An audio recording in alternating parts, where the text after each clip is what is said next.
Hey,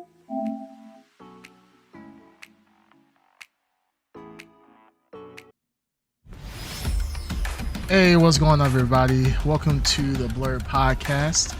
This is episode 129, and we have a new host, temporarily, permanent. We'll see how that goes. But we got a new host out here. So, of course, there's myself, Creamcast, Green Tuner, and Darkside. But lo and behold, we have the new and improved Underground. Yeah, we obviously need a diversity hire. So Ed, would you woke. try to get woke, baby. Get woke in here. Yeah, so go ahead and introduce yourself. Yeah, well, you know me, just the new and improved Ed Underground. Lost a little bit of my bigger and blacker. Clearly bigger and blacker. A little bit, yeah. Blacker, more Asian, maybe more Irish, even. Yeah, everything. Yeah, a little bit of everything. Look, it's a Much big mix. better, You never much know. better. You never know. Yeah. Wait. Yeah. You don't have a bandana on or a beanie on. What? No. We gotta let the scalp breathe, let her breathe. Oh, gotcha. Yeah. Yo, Yeah. that's surprising. That is very surprising. You know, I go for a new look. Yeah, no, I like you actually got some facial hair too. I mean, A little bit. Yeah. Ed usually has like the pencil mustache, a little, sporting that. Yeah. But No. We had to. We improved it a little bit, Yeah. Or just I don't know if I'm gonna say an upgrade. We still like the original blend Ed a little. You know what I'm saying? We still mess with them, but just had to look a little fresher, a little cleaner. Come in a little bit hotter. Yeah, I respect that. I respect that. Well, you're definitely hitting our quotas for diversity, so I definitely appreciate that. We definitely got with Sweet Baby Ink, and we definitely had got a smooth black, not a scary black guy, right? I'm not. No. Obviously, no. We can't have CW, right? Yeah, CW, yeah. Right. There you go. I could be the new school black guy, right? New high school dude. You know what I'm saying? Ed threatening. Ed didn't test well in certain markets, so they said, "Let's tone it down. Let's get in a smooth black guy in here." For sure. I think they nailed it. For sure. Good job, Sweet Baby. Thank you. Absolutely. Snap! Oh wow! Someone's in the chat. Look at that. First off, we have Black Girls Hack. Thank you for showing up. Yes. And now we have the new and improved S Dreads. That's crazy. S Dreads is in the chat. That's wow. We got a new Ed, and we got S Dreads here. I mean, this shout out to S Dreads. That's crazy because like we have the new Ed doesn't have dreads, but then I guess you lost the dreads, and now they're became sentient, and now they're talking. Yeah. Clearly, yeah. They developed in its own life. Are you the dreads? Are you the sentient dreads? Like if they just improved? I know. We don't really have like a hive mind thing going on, so I don't really know this. We separated, so whatever they're doing is new to me. But I'm praying for them. Bless them. Thank you for being here. Thank you for you have been missed. Yeah, absolutely. Yeah, absolutely. Ezra, we missed you, so we appreciate you coming out. Yeah, absolutely. All right, so obviously this is not the traditional Ed that you're used to, but we do have a guest, like I said, possibly permanent host. So yeah, go. Sure. Okay, actually, really introduce yourself this time. Yes. Oh, well, I'm just Bandito Mac. Kin to Creamcast here, and kind of just a newcomer, but still a black nerd, still a big fan of all things pop culture, I guess. Not all things pop culture, but I got my tastes, but still, big anime, big gaming person, big Marvel comics, anything, all that. Go with all that. Nice. Yeah. I mean, yeah, long time contributor in our chat. Long time. Yes. I got to meet you for the first time last week. Was it a couple days ago, I guess? Yeah, a couple days. Yeah. It was very great to add you onto the team. Thank you. Huge man. improvement. Huge Huge, upgrade. huge Much- improvement. Much against Ed's protest, we decided to bring you on. Ed said that it was gonna make us too urban. I think. Yeah, The he old was. Ed, I Urban. mean. Yeah, the Oh, old yeah, Ed, yeah. yes. The old Ed The old was Ed, like, yeah. he was like, no, Mhm. there's no way, can't do that. You can't replace me. And look what we've done now. Mhm. And it's Hey. been well received. Yeah, Black Girl's Hat saying, oh my God, is that Bandito in the Bandito flesh? in the flesh. It is right here. Flesh Now, and bone. will the new Ed Underground, the new improved Underground, will he play as well with the right wing crowd? We don't know yet if Ed Don't will know. bring in the Mhm. the red hats, as we call them, like Mhm. Ed did. You don't know. I might be a bit of a wild card. I might throw something wild at you. You don't There know. you You don't know go, what I might there like. you man. go. Well, you there you threw go. you threw something Alright, wild alright. earlier. We were like, that's definitely not Ed. But you got yeah. the spirit. You got the spirit. Mhm. Like Yes. it's kind of like the new noir, Black Noir off The Boys. It's like he's like, hey, Yeah. hey, I need feedback, guys. Mhm, Like yes. like Trying to find my motivation here. That guy's exactly. great. Yeah. Still feeling it out. Yeah. So I mean, you're kind of you're definitely feeling out. But nah, appreciate you coming.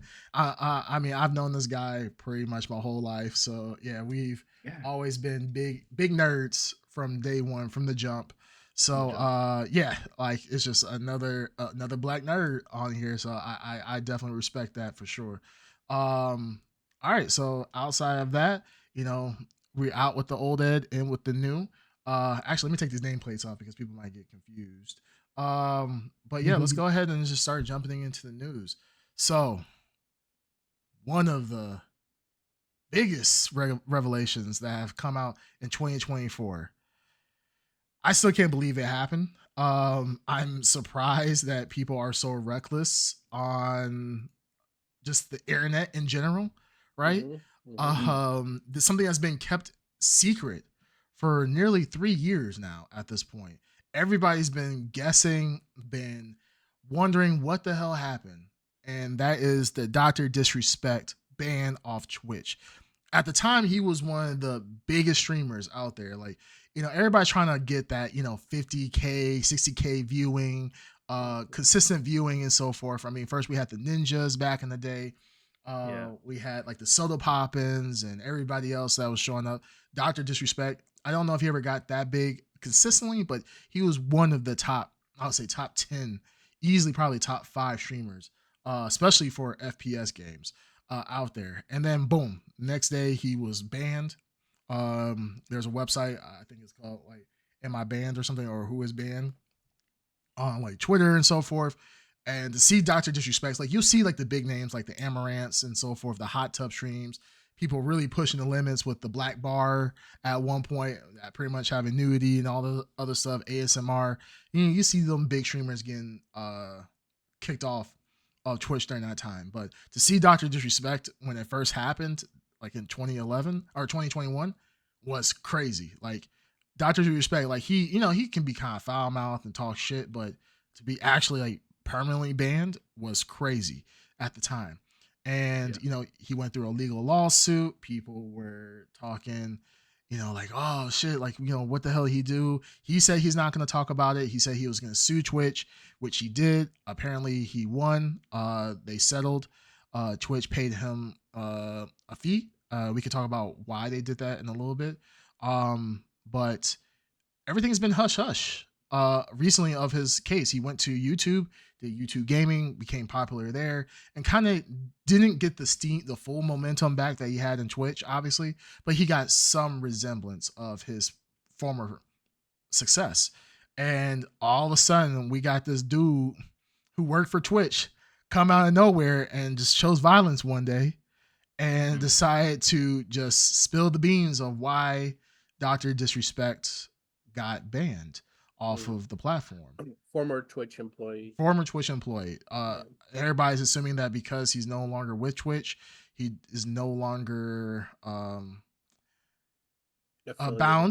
bound by the NDA of working with Twitch, which I think that's not how it works. But I mean, when you sign an NDA, you sign an NDA, and it depends on the clause within the NDA of how soon you can talk about something. So there might be some legal ramifications. I don't know. Obviously, we don't have the contract of what he signed, but this person decided to just oust Dr. Disrespect, and then I think a second former Twitch employee, actually jumped the bandwagon as well and confirmed that this was the case. Allegedly, but it's not really allegedly at this point. This has been confirmed by Dr. Disrespect himself. By himself, exactly. Yeah, so he tried to spin that shit so fast. much. He rewrote his tweet 3 times. Taking like keywords. Tweaked. Everything is like tweaked and modified, and you can tell he like cut and paste everything. It's so like he took out one particular word that makes this all just hit the shit. It's the word, the word, which is minor. He took out and re-added the word minor. But by the way, into his well, go ahead. But do you seriously think no one's gonna notice an edit on Twitter or edit anywhere in social media? Like but they weren't sure that he knew that you could easily see the edit history. Yeah. He wasn't aware. Whether or not he knew. Okay, I believe that. I would believe that because well, to be fair, I didn't know you could see the edit history. I didn't know that either. Okay, I didn't know that. How watching? I don't know if I froze up a little bit. But, no, you're good. Okay, I don't know if like I was watching people react live on Twitch, right? Mm-hmm. So as it happened, obviously people will they caught the edit live, right? Yeah. And you don't need to go back. People are like literally reading it because it's such a big story. Yeah, it's huge. And as soon as it's coming up, the word minor's removed, and then just going back. I was watching it happen, the edit in real time, and it's insane to watch it happen. Like there's tons of streamers reacting to it simultaneously. So I'm not even talking about like the ability to see the edit. I'm just saying like you cannot hide this shit if you're if you're tweeting. It's like Trump tweeting. And like oops, no one will notice this. Are you kidding me? Confifi. You remember how big that became? I was just about to say Confifi. Yeah, like Confifi was the best. Yeah, it was great. It was, but people, I think that was a tweet at like 3:00 in the morning. And then people were like, "Yo," he was probably taking a dump while he was doing it. We actually, and the funny thing is, I think that's what he said. He was like, in the morning time, I'm in the bathroom, I'm tweeting, I'm reading things and so forth, and everybody was like, why would you admit that? But like in this digital age, you would think that like be a little bit more careful of how you articulate your response to this, right? This is not like, for people who are not familiar with Twitch, like we have some people who are just not into the Twitch scene. Like Dr. Disrespect, as far as gaming is concerned, like he was pretty much royalty at one point when PUBG was like at his peak, as far as like viewership and so forth. He was the king of like PUBG. He was royalty on Twitch. To have him get kicked off, allegedly, back in the day, it was everybody thought he had said something incorrectly on stream or he had did something weird. It was a long time people believed he went into the restroom at TwitchCon and streamed it like live. Yeah, and that's what they were saying. I remember. Yeah, that was a major like theory. But yeah, you're right. Dr. Disrespect's ban is up there with fucking Bigfoot and like the pyramids and 9/11 conspiracy. I assume we'd never find out what. I really thought it was such a closely guarded secret. And like did you guys watch a lot of Dr. Disrespect for this? No, I'll be honest with you. I didn't really watch him. I was aware of his impact. I was aware of him. Like I was in the wake of Dr. Disrespect always. I was never around right when he took the lead. And I tried to watch him. Like, I mean, I liked his musical taste because he had some really good music on his. And he like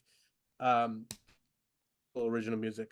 But outside of that, I was because I didn't really watch the games he played that much. But yeah, you're right. Like Creamcast said, the man is the king. Like he's legendary. He was. I think had he not been knocked off, I don't know where this guy would be. I mean, so he moved over to YouTube, right? And didn't they give him a big contract in YouTube? Yeah, they gave him a huge contract. Yeah, YouTube. He was so I don't know but the thing is, YouTube gave it to him because one, it was at the time it was unknown what his actual. Yeah, they didn't know. Yeah, nobody knew whatsoever what he did, and that's I gotta give credit to Twitch. It was such a secret. It was such a secret, Such and a for secret. and for the biggest streamer at the time, for that news to not get out at all is huge. Extreme kudos to them, because I mean, you hear about stupid shit. Like think about even in your own workplace, you hear all the dumb rumors, you hear all the dumb little gossip that comes out, and so forth. Now, for the biggest streamer out there, and there's so many news agencies and so forth that would just love to get their little fingertips on it to discuss it. Nobody did for years, and it just took that one Twitch employee, former employee, to pretty much be like, give us Christmas early, right? Literally. And isn't it crazy how it all happened? Like, all you need is that one spark. Everyone's ready. Like, all these people who knew the one about guy it, just like blurted it. He's Yeah. like, Yeah, he literally fuck it, I tweeted. said it. and He there's literally tweeted people- out. there's And people standing by to like just wanting to like confirm it, because a lot of people knew about it, but they just couldn't say anything, and nobody. Like I said, this is like revealing who shot JFK, so you don't want to be the one to like say it. So everyone's just kind of on the edge, and it seemed like a whole lot of people.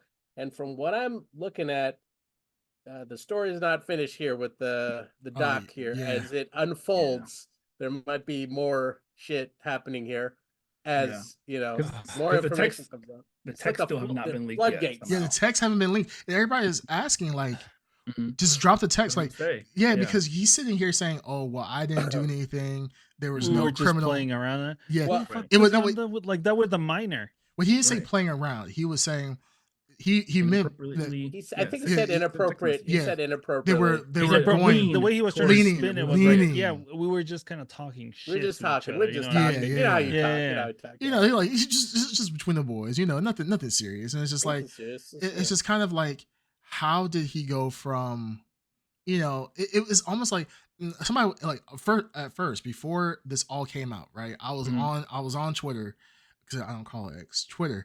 So I was on Twitter Right. and Yeah, fuck that. yeah, I'm fuck with that you. guy. Yeah, Twitter. Nah, buddy, nah, no X. Nah. Twitter. We all about Besides, every time I hit X on my search bar, I get something else. So That's the why X, I right. just do X.com. Benito back as a stand-in at Underground, you must defend all Elon Musk properties. Yes. Must And, defend you know, Tesla. I try to a little That bit, and like the thought- Apple products. Yeah. I blindly defend okay. it. Yeah, Mhm. well, I will blindly defend Yeah. my iPhone for sure. But Okay. Elon Musk And it just- Starlink. There's Sir. just not a chance. There's no fucking And way. SpaceX.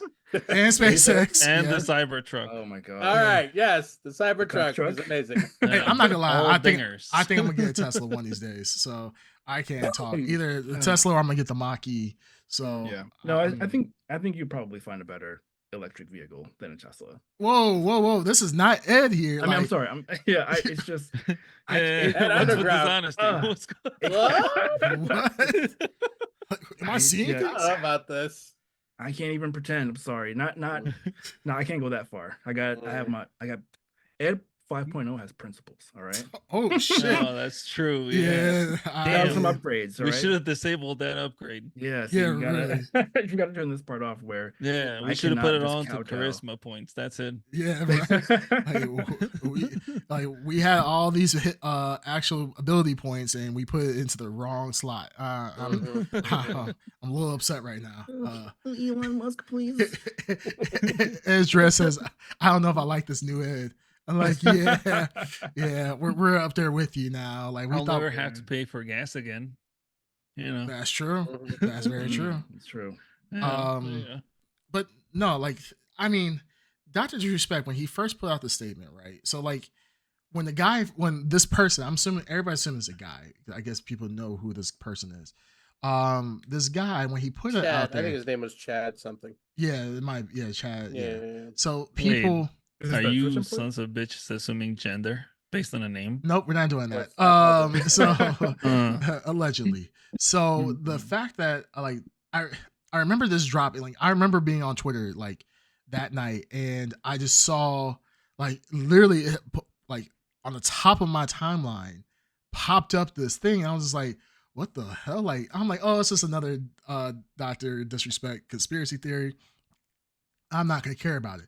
But then I was like, oh, when I read it, I was like, huh, this is a former Twitch employee. I'm like, this guy's just looking for clout. And it's probably, he's trying to like subvert expectations by saying something crazy like that. But I'm like, that's a pretty wild accusation. And it's getting a lot of traction. Well, you might get sued for this. Wasn't one of them saying like, hey, I'm gonna spill the beans, but you guys have to buy like all the tickets to my show or something like that? Right? Wasn't one of the people that were leaking out the messages? So that's why even people were kind of doubting it at first, because of that person trying to like get sales for whatever in order to like spill the beans on what happened. The guy that I saw, his shit was literally like, hey, I'm a former Twitch employee, so yeah, that's the first one. That's the one that opened the floodgates. Yeah. Oh, I didn't see I knew there was a second person, allegedly. I think that's him. It's the same guy. Saying like, buy my tickets. It's the same guy. Yeah, but he had made that tweet like a year ago. Like, I mean, so he's been dangling the Dr. Disrespect information. Oh, so initially he wanted to get paid for it, and then eventually he's like, fuck it, I'm just gonna drop it. Yeah, I don't know. I don't know. Okay. Like, I don't know. Whatever. Hey, the truth came out. The truth came out. The truth came out, but like it's like one of those things where like a lot of people know about this. A lot of people know. It's like the Cosby thing. Yeah. Everybody, all the comedians knew, but nobody did anything. Yeah, it's like Epstein's Island type of situation. Everybody knew about Jeffrey Epstein, Harvey Weinstein. Everybody knew this was going on. It's just people knew better not to say it. And now with Dr. Disrespect, it's crazy because, I mean, we're in such a phenomenal age of information, right? I saw a video. Someone had posted a video on YouTube the moment the news broke out about this, and it got Dr. Disrespect's attention. He was middle talking something. He was like, yeah. He's like, yeah, champions. Like, yeah, we're about to kill this. And yeah, champions. It's crazy how things just come out now. I'm just like, yo, his whole demeanor changed. It was so weird. Yeah. That clip is crazy. Yeah, watch that clip. If you get a chance, watch the clip. See his live reaction to this news breaking out. And was it different from the other one where he found out that he was let go? Or are you getting to that? No, this is a separate one. Oh, you talking about let go from his game company? Yeah. No, this is while he was streaming Elden Ring, where you found out about that. Elden Ring. That's the one I'm talking about. That's the one. Okay. Yeah. Okay. There's another one. I think he was playing like he might have been. I heard there was another one. Yeah. Yeah, there might have been. He might have been playing like PUBG or something like that.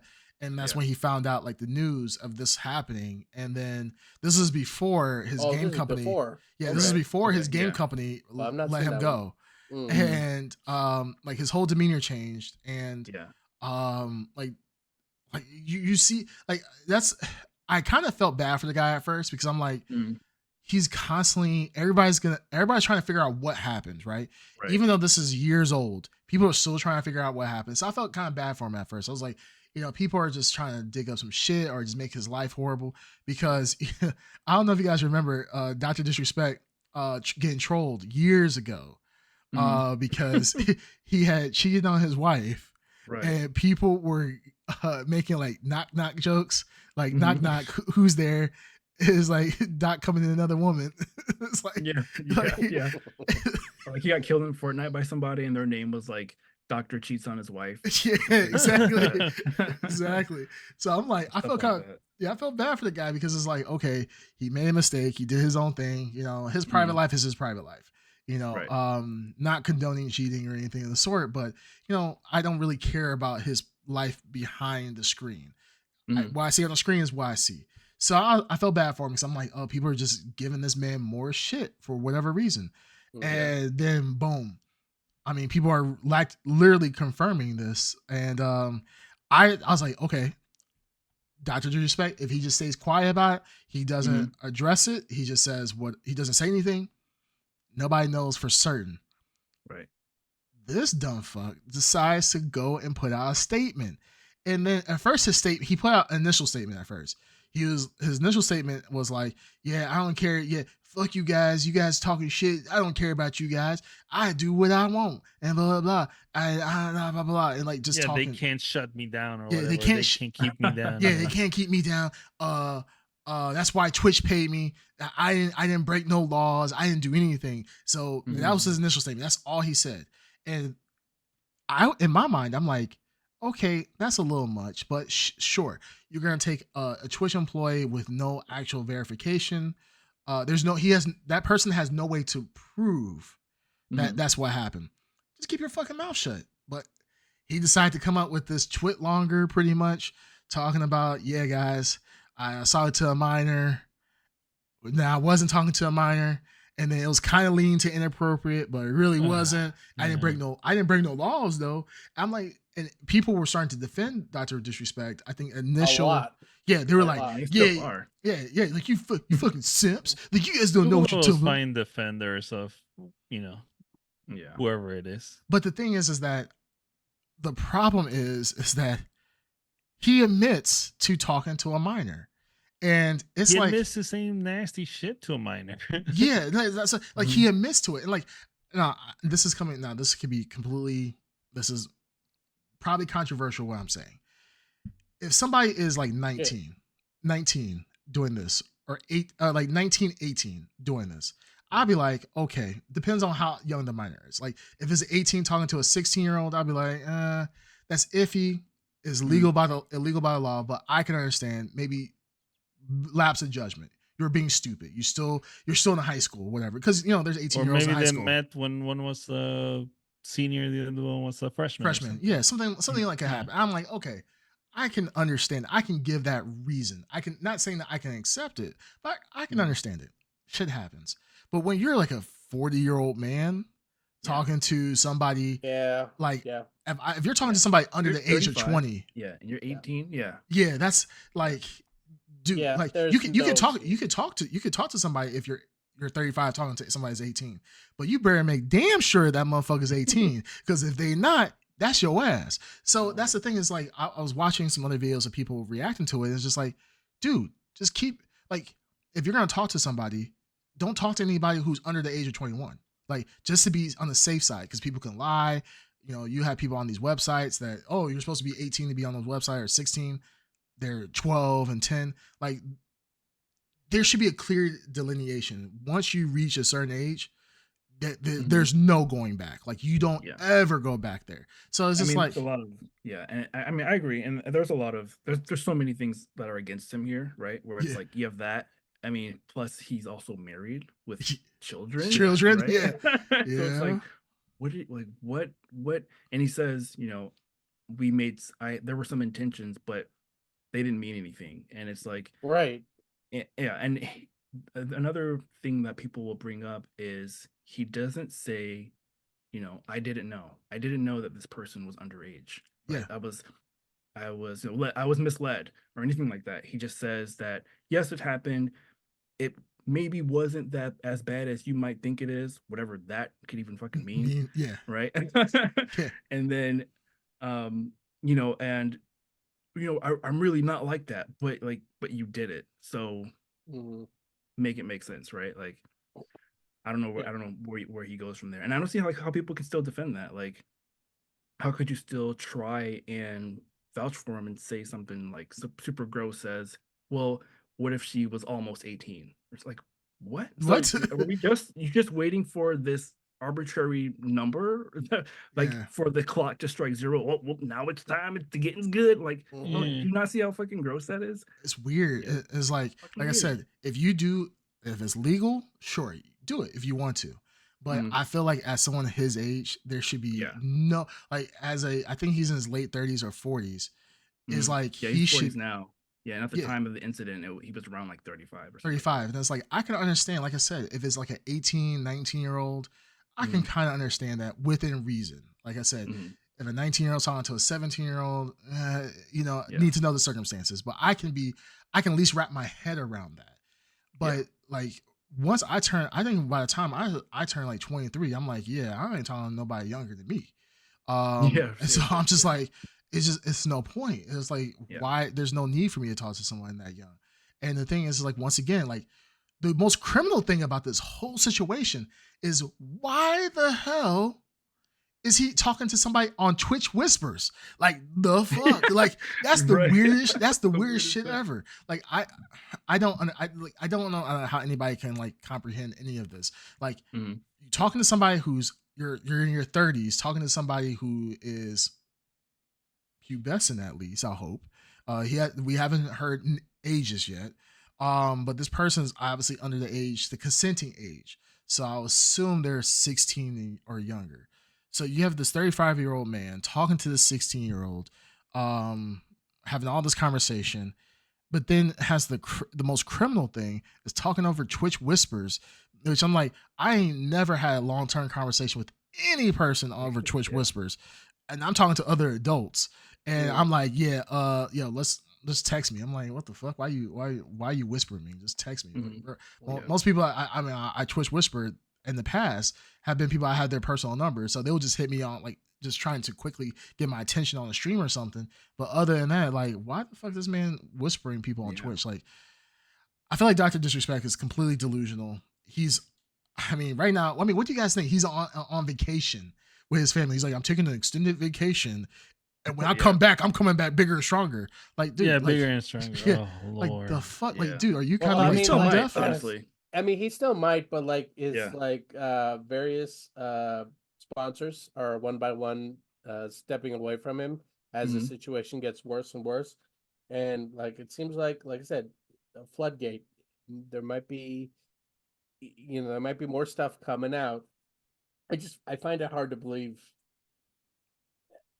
And I could be wrong, but I find it hard to believe that this is like a singular instance. You know what I mean? Like, it just seems like you just said like, who would be dumb enough to do that? Someone who thinks they're like untouchable. And I think he thought at one point to Twitch, he thought he was untouchable. Yeah. And like Twitch can't comment. Twitch has not said anything. They can't. Well, and I think they can't legally. They cannot comment on this. Yeah, they sell out of court for it. But the thing is like, does that absolve them? Because he brought up the I guess the situation. Well, I think that's the situation. We don't know a large part of this question. Like some people said that Twitch acted to protect the minor or something like that. And then there was immediately after his ban, they dropped this like shadow policy for like under communicating with underage people or something like that. I didn't exactly get the details there, but it all happened. You could see now in retrospect, you could see all these things falling into place, and they now make a lot of sense of how way Twitch reacted to it did. So, I mean, from the Twitch perspective, I don't think we know what like the full scope of what they did or not did, because I know a lot of people are going like, well, did Twitch know and what did they do about it? Maybe they did try to do something and they were stopped in some way by Dr. Disrespect, and like this is some aspect. I mean, it seemed like they knew enough that they wanted to get rid of him. I mean, they paid him. Yeah, to leave, they definitely did. Well, yeah. Something. So apparently, this is what happened. So like, Darkside brought up a great point. Prior to Dr. Disrespect getting banned, they didn't have a policy against people talking to other people who might be considered underage. Now, we don't know how underage this person is. We don't know if this person is prepubescent or pubescent. We don't know if they're, and I say that as in like 12 or younger and so forth. That can vary. So that's why I don't know exact, we don't know exact ages or age of this person. So as like Darkside said, is like after this happened, then there was a lot more policies put in place. Like, hey, if you're having inappropriate conversations with somebody who is a minor, you could get banned and all this other stuff. So this wasn't an issue to an extent, or Twitch didn't see it as an issue until Dr. Disrespect. Now, it's kind of a common sense thing. Like if you are, well, let's just say common sense thing. Talking to minors in general is, especially in the sexual nature of what it seems like Dr. Disrespect was doing, is illegal through and through. So that's kind of a common sense thing. Twitch, I think, now has solidified those rules because one of your biggest streamers on the platform is now involved in illegal activity with a minor. Mm-hmm. Twitch doesn't want any part of this shit. So now Twitch is putting in these rules. They kind of want to have him go away. And because of his contract, because so the Dr. Disrespect actually had a contract with Twitch. Based on what people are assuming is what happened is that there was no there was nothing in the contract. There was no clause, morality clause or anything of the sort for him if he got terminated, that he could be terminated for these things. So from what apparently, like the guy said on the tweet, Twitch had the ability to see his private DMs on Twitch. So they were monitoring this. They saw it. They're like, yo, let's get in front of this. Let's just kick him out. And they were like, damn the consequences. Dr. Disrespect, played his cards right, I guess apparently, because I mean, that takes some balls. You know that you possibly got kicked out for some pedo stuff. You probably be like, I'm just gonna bow out. Y'all can keep y'all money, but he sued them.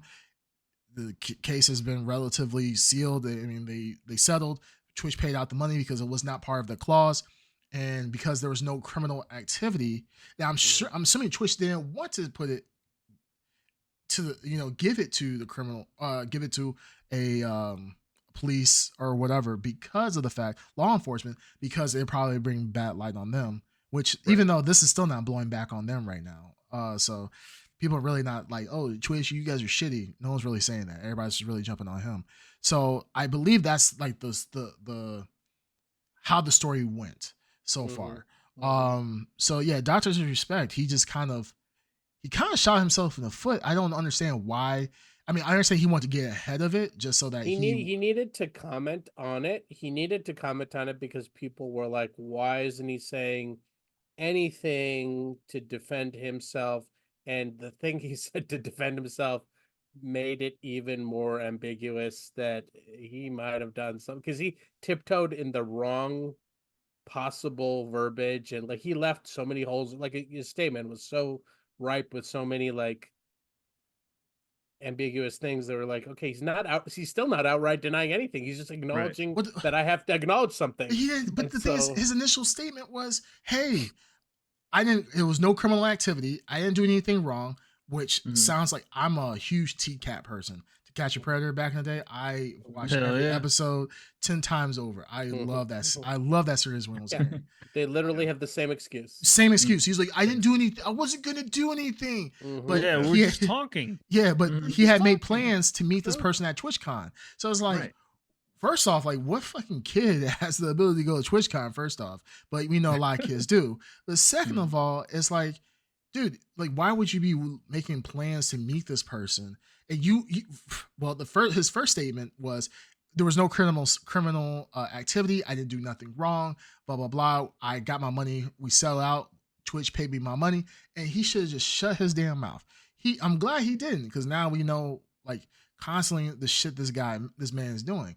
But at the end of the day, he had a good enough statement where, yes, he would have got a lot of shit for it. People would have been asking questions. They would have been like, oh, well, we heard this. He's like, I have no comment. I'm not going to talk about it. I'm not going to talk about anything about my court case at all. So y'all can make whatever conjecture you want, but just let it know, no criminal activity. I got paid from Twitch. We paid over here. And that's it.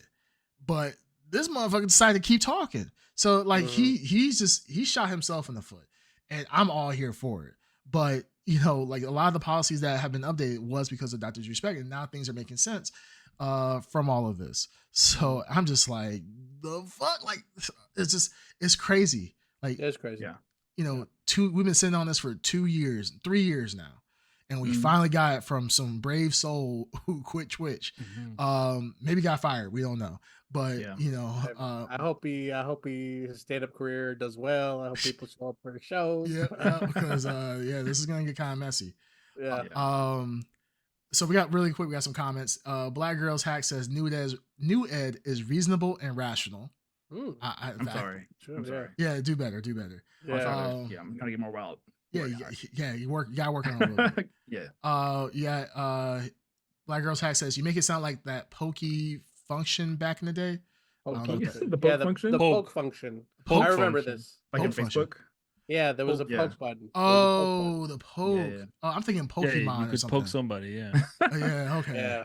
I was like Pokemon. I didn't know if it was Pokemon. The raw Treacher. fish. Yeah, I didn't No. know what. Okay, the Mm. poke function back in there. Got you. Then Black Girl says, "Oh, what? How many children is enough for a ban if not one?" Now I agree. Like he should get banned. Like especially the fact that he was monitored. Now, I'm not saying obviously there's a lot of shit that goes on that we'll never catch. Blah blah blah. But I mean, as Twitch's one of the biggest money makers, streamers. I mean, yeah, you get one strike, you're out, sir. Like that's why I'm saying, like, there's no point. Why are you talking to somebody who is so young? And like, if you want to talk to somebody who's so young, validate their age. Like, you know what I'm saying? Like, if you want to talk to somebody at 18, go for it. That's the law of the land. I respect the law of the land. Stunning how many people are ready to throw away their entire career and lives over some stupid shit. I like when you've made it. Like we talk about we talk about this shit. We've talked about this in all the other previous controversies that have happened with various celebrities, you know, whoever they may be. Who's the guy who was Kang the Conqueror? I fucking forgot his name now. Damn, they really did a number on him. That the fact that we've forgotten this man was a top G. Damn it! How is it leaving me right now? Anyways, he's like, I mean, we were talking about this when he but the impact has happened. He has been scrubbed. He's been scrubbed. Jonathan Majors. Jonathan Majors. Yeah, so we were both Googling. Jonathan Majors. Yeah, what's that guy's name? Is that Smollett? That Juicy Smollett? Say his name. Fucking Flash too. What's his name? Don't look it up. Ezra Miller. Ezra Miller. Because only reason why I scrubbed it. There's a reason why it's gonna come back. I will talk about Ezra Miller again later this episode. All right, he will return. We know he will return. Miller time will always be Miller's back. always there. But yeah, no, we talk about this in the history of the Blrd podcast. We've talked about just if you made it, Look at you, you made it, you did it. Look where you are. You're fucking playing the Flash. The mass fans. Adoration. You're Kang the Conqueror. Financials are in good shape. Yeah, you're Dr. Disrespect. Like disrespect. Wow. All you got to do is not inappropriate. Don't touch those children. Yeah, leave the kids alone. Just leave the kids alone. Like don't assault your spouse. How old are you? But the thing is this. I don't care. Like if draw a mustache on the kids, you know, try to age them up a little. There you go. He's thinking outside the box. I'm not in that box with him. You know, he can stay in that box. Yeah, Green Turn, you got that. Gotta get creative. Or we can hire midgets to pretend they're children. Okay, this is getting kind of creepy. All right, this is an OG theory. This is an OG theory. Yeah, let's move on. Let's move on from this. Listen, I'm looking for solutions here. Oh, sure. Okay. Right. Yeah, I don't know what type of solutions you're looking for. Yeah. But we removed the ad underground. Green Tuner is still a brand risk for us. Yeah, he really is. Still on the look. We are still on the look for a replacement Green Tuner. Yeah, holy shit. Yeah, we might need even. Only Toad says Green Tuner hit me up. Y'all could collab, and then Black Girls Hack said we might need a new green. Yeah, we might need that too. So Black Girls Hack, if you want to come on, you know, we can a red tuner or something. I don't know. Yeah, we can Mexican you up, give you sombrero, you'll fit right in. Yeah. So, true. Absolutely. Everyone slowly gets replaced. Eventually, we all get replaced. That'd be an amazing concept for a show, though. That would be cool. The characters all just like slowly just start getting replaced one by one. But just, I don't know, like, would you keep like the similar plot? If it's just like a TV show, you know? Because then, you know, there are shows like American Horror Story that kind of do that, where like the cast. I never actually watched it, right? But I want to say like the cast stays the same, but the characters change, right? Yeah. The story changes, but the actors are the same. Yeah. So I want to reverse it, where it's like the story's the same, but it's like, oh, but shit, why is Dad black this time, right? Like, oh, he's like a robot woman, lesbian or something. You know what I'm saying? Just something crazy. You spend half the season trying to figure out who's who again. Like exactly. Like, is that Chandler? No, like Chandler was white, but now he's a girl. Now he's Chelsea. Like, just go with it. Why is he pregnant? I don't know. Yeah, whatever. Well, make it work. That's getting close to real life. But well, I was gonna say Dr. Disrespect. Like, I don't understand what Dr. Disrespect. Like if you want to talk to somebody who's 18, right? talk to somebody who's 18. Get the identification, get the proof, right? Like people might say, "Oh, you nasty for talking to an 18-year-old," but you're not. It's not illegal, and people will be like, "Okay, whatever." People are gonna have their ideas about it whatsoever. You cheating on your wife, not a problem to me. That's your personal life. You stay over there. That's nothing illegal about that. That's your personal life. I don't care about your personal life. Do what you want to do on the side. Like when he cheated on his wife, he got a lot of flack for it. He was really upset mostly for his wife because he was like, "Hey, I can take this shit, but she can't take it, blah, blah, blah." And that. That's his personal life. Don't really give a shit. But it's just like, dude, you have everything going for you at this moment. You can literally, the minimum age that you need to talk to is 18 and you will be in the clear. Like you could be like, "Hey, I know you're 18, but why don't you grab some of your school textbooks and we pretend like you're about to go to school and role play or some shit. 20 role play, 21 role play. You can do all that shit. Why are you doing this? Like, why are all these men and women, because now we see women on the rise too. They some teachers out there. There's some damn predators out there. Yeah, but goddamn though, those teachers. Jesus. No, when I was growing up, we had like those fucking shut the fuck up. Like teachers that where's the button? Where's the button? Like where's the fucking button? Brace on their arm because they had like carpal tunnel. Jeez, but then like I'm watching the news today and they're like fucking dimes. You know what I mean? Fucking eject. Where's the button? I wish I had my fucking wand. Like ejecto green tunero and be out of here. Like what the fuck? Like Jesus. Okay. Why not me? Yeah, right. Like, why not me? Goddamn it.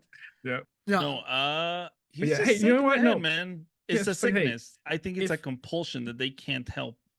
It's the same thing that happens to all those idiots in To Catch a Predator. Yeah, you got everything. Even if you got $1 billion, there's it's like what Dark Side was saying. It's like you just feel untouchable, right? It's like, listen, I can do anything. I can do what I want. Yeah, I'm Dr. Disrespect. I'm so fucking great. So why can't I just talk to a child? Yeah, I'm sure something. Wait, that's so stupid how you went to that. He's like, "Man, I'm Dr. Disrespect. I'm like 6'8". It was stupid, right? It was stupid how he did that. Yeah, he's like, I could talk to some kids. Hell yeah, I could just talk to some children. It's like, hey, how about like if you're in a monogamous relationship, don't talk to kids. Yeah, don't do that. Just it's super easy. You don't have to be monogamous. You just. If you want to cheat on your wife, if you want to cheat on your wife, cheat on your wife. That's fine. Cheat on your wife with somebody who is older, who is not going to put you in jail for cheating. I agree. The Blrd podcast is pro-wife cheating. The messaging is wildly off. Exactly. Wildly off here. Yeah. Wildly off. But in all seriousness, no, seriously, the Dr. Disrespect thing, I don't understand it. Like he had everything. I'll never understand. It just doesn't make any sense. Yeah. Like he's sick. You could do so many other things, and I agree. Listen, I'm sure all of this shit went through his head. I'm 100% sure, and something still like his horniness for children or whatever still made him like, do this shit. I can't believe that he did all this and not once thought I might get caught. Yeah. You know what I mean? There's no way. There's no way. I might lose everything. And it's just like, dude. Like, and he still decided to push forward. Yeah. And that's making plans to see this poor kid. I don't get it. It's just like, for all of our listeners, just don't be an idiot. Don't do this Dr. Disrespect. Don't do an Ezra Miller. Jonathan Majors, he didn't do anything like that, but sometimes you just gotta walk away. Just walk away. Like if you are, gotta know when to hold them. Yeah, you gotta know when to fold them. Yeah, exactly. That's the best advice the Ad Underground has given all year. Yeah, it really is. I gotta say, it's kind of refreshing. Yeah, it really is. It's actually good. Yeah. Really good. I mean, right now, Ad Underground, the old classic Ad Underground would have gone off on cancel culture or just trying to cancel my boy. Somehow Sweet Baby would have been Sweet Baby. Fucking we don't know all the facts yet. We don't know the facts. Prematurely psyops by Sweet Baby Inc. He said he said it was a minor, but you know we were talking about minor leaks. Like what's going on? He would have brought in the Acolyte by now. Very early. Kathleen Kennedy is Kathleen Kennedy. Horse Hadoukens. Yeah. They castrated my boy. They castrated my boy. They done castrated him. It castrated. And now look at him. Man, he's like, really, but we gotta learn about the duality of the situation. One, we see Dr. Disrespect, Blue but, and red. yeah, there's the man on the other side. And it's just like, what the hell? Deep stuff. Yeah, very Well, deep. I mean, okay, so do you guys I think Bandito touched on it a little bit early on. Do you think he's coming? Like, what is Dr. Disrespect going to come back to? Yeah, he comes back. Wait. He comes back. Before only Toe said Dr. Disrespect is still better than the Marvels. Oh, yeah, that's a good headline right there. Entertainment value, I guess. Yeah. Technically, you got us. Technically, you got us. Girl power. Oh, that's horrible. That's absolutely horrible. All right, I'm sorry, Bandito, go ahead. Yeah. So his comeback. Yeah, does he come back? Can he make a comeback? Of course, right?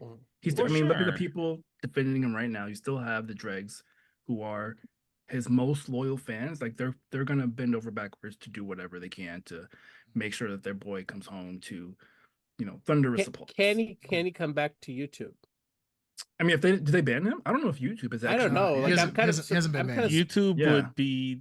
They wouldn't risk it. I don't think they would because I guess YouTube would risk it. Yes, you guys remember EDP? There was a guy named EDP. EDP. Another predator. Yeah, and they banned the shit out of him. Like I don't know this lore. So EDP. You don't know the story. We don't have time for this. Really quick. Yeah. Go ahead. Do you want to? No. You can go ahead. Okay, so Cliff Note version. He was a big YouTuber.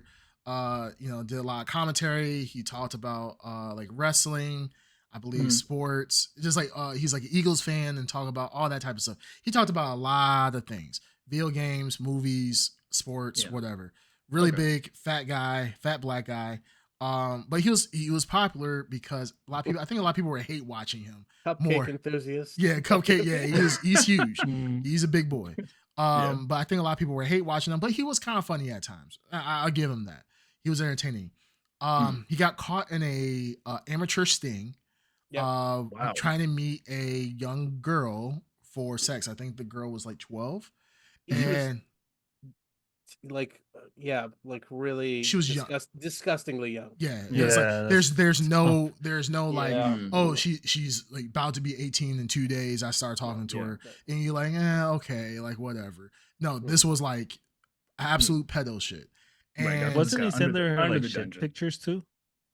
Whoa. What? Like pictures of his shit? Yes. Yeah. The decoy. A lot of weird shit. He sent a lot of pictures. Weird ass shit. Yeah, he did a lot of pictures. He's a really fucked up guy. And then he tried to come back and make YouTube found out about it.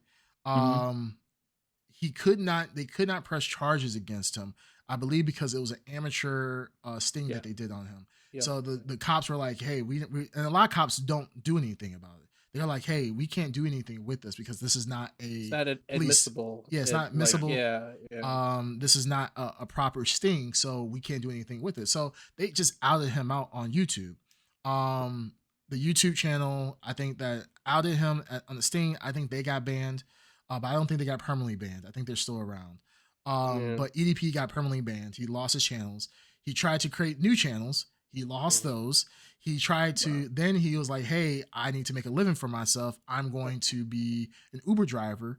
Once people found out he was Ubering, they found out about it, spammed Uber and got him fired for Uber. Pretty much everywhere this guy works at, he gets fired at. He tried to legally change his name. They found somebody at the court leaked his new name. They found that out and they started spamming him like, yeah, if you see this guy. And that's the thing with this YouTube social media stuff.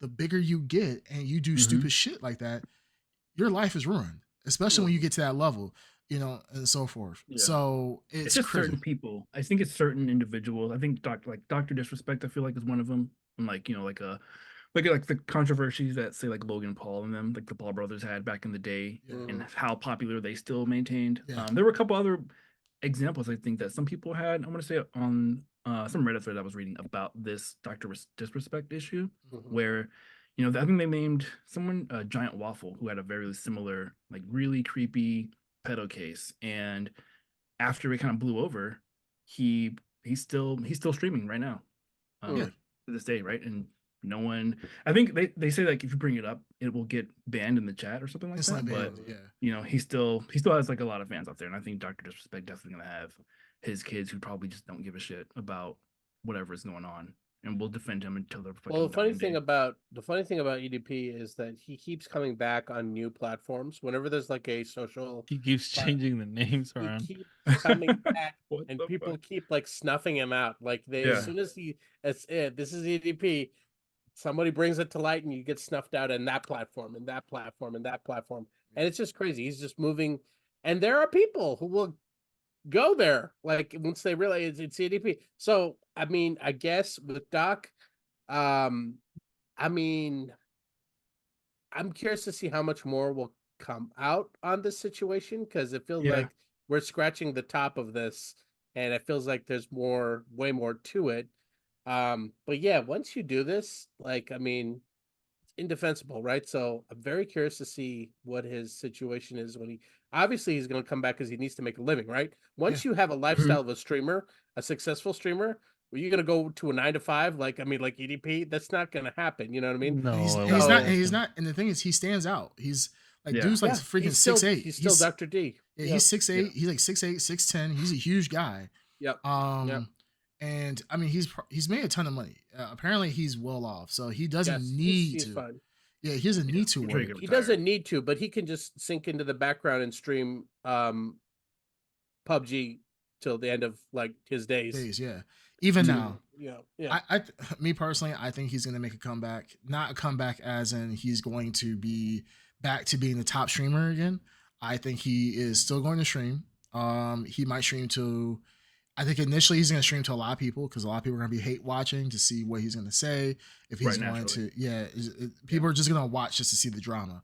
But I think once it fizzles out and it's just like the truth sets in, like dude's just a pedo, whether he gets, and I'm always careful. I don't say I'm always careful.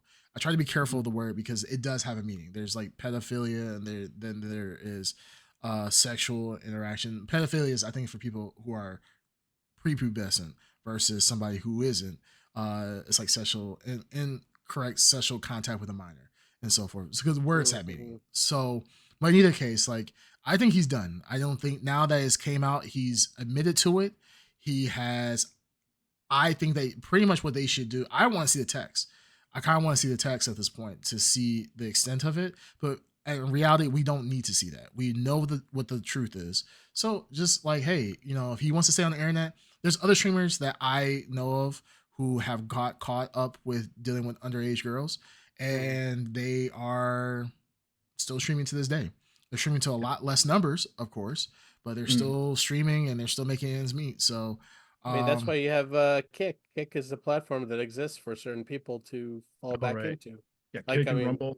Like Rumble, yeah. But I don't know if Rumble will take them. It's like Rumble, they push the line. Kick will definitely take them. Okay, Kick will take them. Because I know Kick has a lot of people that like have issues with that, then they'll still have them on. Like people that have like gambling issues, like not issues themselves, but in the sense that they're like promoting gambling and promoting these things, all that shit. But people don't. But people see, the thing is, I think what you guys forget though is that a lot of times, well, the thing is with Kick, people, you got that crowd over there who will, like Bandito said, they will defend you no matter what you do. You could literally perform a sex act on a minor on stream, and they'll be like, "Oh, you guys just don't know the whole story." They like they'll lie and say whatever. But I guess what I'm saying is that ultimately, at the end of the day, I believe I think he's cooked. I think even there, I think for the most part, people don't look well on sex. Like people are more willing to accept sex offenders when it's an adult versus an adult, as opposed when it's an adult versus a child.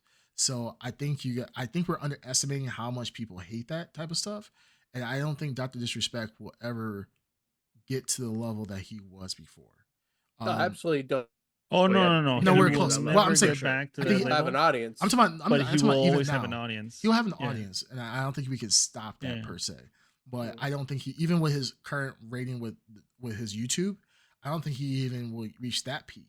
I think he will. Again, I think it depends a lot on what information is forthcoming, because I think like Mhm. YouTube could react when the avenues of revenue close to him. It'll become like right now he has an avenue to make money, right? Yeah. You can come back to YouTube, you can come back to Kick, you can come. It depends how much shit comes out. Like I'm sure there's a point where even Kick will be like, no, we don't need this heat. Yeah. So why we've yet to see that moment happen, but I'm just curious. I mean, like maybe this is it. This is the extent. Maybe he did this incredibly fucked up thing and he learned a lesson, but he did it, and like that's it. He can never hit the highs he's ever hit. This is it for him. Yeah. And that's justifiably that's what should happen. So Yeah, I say fuck him. Yeah. I think he should lose everything. I think ban him on all platforms. It's one thing where if he never said anything, I'd be like, hey, there's the benefit of the doubt, right? Right. But at this point that he's admitted to it, Mhm. he even said that it was leaning towards inappropriate. That's the safest way to say, yeah, I said some inappropriate shit. Yep. Like, it was leaning towards it. Nah, motherfucker, you did it. I mean, I Mhm. think he should be banned all around, but at the end of the day, it's not like I personally hate the dude. I just like, dude, keep these guys off of the platform. You fucked up. Like, sorry, it's Keep clear. him away from like easy access to more minors. Yeah. I mean, like who the fuck is gonna control who keeps chatting with this fella? Yeah, I think that's I'm very curious to see YouTube, because YouTube is a different beast than Twitch, right? So Yeah. very curious to see how, because YouTube gaming is, I think, much more aimed at general audiences more than Twitch is a little more like it's got the hot tub streams and everything. So YouTube's a little more innocent Yeah. in their algorithm and everything. So it's bigger news. But like, think about the news, like Dr. Disrespect returns to YouTube. They're not going to say returns to Twitch. They're not going to say return, it's optics for YouTube that I'm very curious to see what they're going to do here. Yeah. So I agree. yeah, we'll see. We'll see. Yeah, I mean, I want to get off of this alleged. Yeah, let's do that. Yeah, because remember we got a tight 90 minutes. Yeah, let's go 90 into minutes, yeah. something a little more cheery. 90 yeah, minutes. let's talk a little bit more instead of cheery. this horrible shit. Yeah, let's talk. So, I guess the one next thing we could talk about, mainly because we're talking about the boys and the Acolyte. Yeah, cheery onto the boys. Cheery onto the boys, or we can go to the Acolyte. Yeah. Let's talk about the boys. So episode 4 came out. Really dark episode, for sure. Hell yeah. I was very inspired. This is like comic book Homelander. Yeah. With like the crazy laughing and like just like destroying people and like piecing them out and everything. I'm like, holy shit. So did everybody watch episode 4 of The Boys? Yep. Cool. Yeah, okay. So obviously huge spoilers. Really quick, we have some comments on in the chat. We had Black Girls Hack asking, can Ed make a comeback now? I think this is a reference to, we were saying other people can make a comeback. So no. You always move forward. You never move backwards. Yeah. We already have Ed 2.0. You want to move forward. Yeah, we got the 2.0. We don't want to go back. This is constant improvement. We're always improving. Yeah. There you go. Always. So, yep, Ed is gone. He's never coming back. But tune in next week. no longer with us. Yeah. He's in a different place right now. Resting wherever you're at. Rest wherever you're at. Ed. See, Only Toad says, ew. He says the only problem is that they're doing it all wrong. If you're going to be a pedo, allegedly, you need to buy a huge ranch and name it Neverland. First off, the king has been dead for a long time. I'm still torn about this because I don't know what to believe. Listen, I like this music, but if it looks like a duck, if it quacks like a duck, it might be a goose. Okay, so might be some geese. A couple eggs to make Thriller to crack that omelet. Yeah, I mean, I Yeah. guess that's the Like, price to We pay. got Thriller, right? damn it. Yeah, Yeah, like yeah. Thriller, and that's the price we had to pay as a We're joking. society. We're joking, obviously. Nah, honestly, I mean, Michael Jackson, this is kind of a situation you separate the music from the artist, from the person. Yeah, I mean, at this point, we don't know. We don't know. We don't know for 100% sure. With Dr. Disrespect, none of us grew up with Dr. Disrespect. With Michael Jackson's music, we all grew up. It is like intertwined in the fabric of my youth. Yeah. All of our youths. With various Very levels of difficult. success, we've all, I'm pretty sure, tried to moonwalk or moonwalked. Yes. Yeah. Yes. Like I still everyone, couldn't I haven't met a person that hasn't moonwalked. That's how big the Michael Jackson was. Yeah. or I was. set my hair on fire one time just to be cool. I mean, like That makes sense. that happens. Yeah. I broke into the zoo exhibit and started trying to kidnap a chimp, but didn't go well. Well, we've all done crazy things. Yeah, absolutely. So, yeah, I mean, Michael Jackson, that's a deep one. Well, we don't have enough time for that, but let's go back to the boys. Boys. So, Boys, yeah. this I agree. This was comic book Homelander for sure. This was the deranged Homelander that we have been. They've been hinting at the depravity. Yeah. Depravity, I was like, yes, depravity of Homelander this entire time.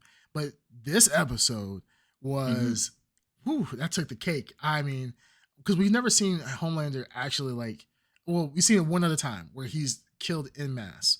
And that's when he he killed all those terrorists. I believe in season 1. Oh yeah. Right. Yeah, he's like, "Hey boys," he's like, "I got it," with all the like special forces outside, and he just pretty much lasered people. He and destroyed them. Yeah, he cut them in half. Yeah, he absolutely destroyed them. But that's still, at least he was like just trying to do the American duty and protecting soldiers.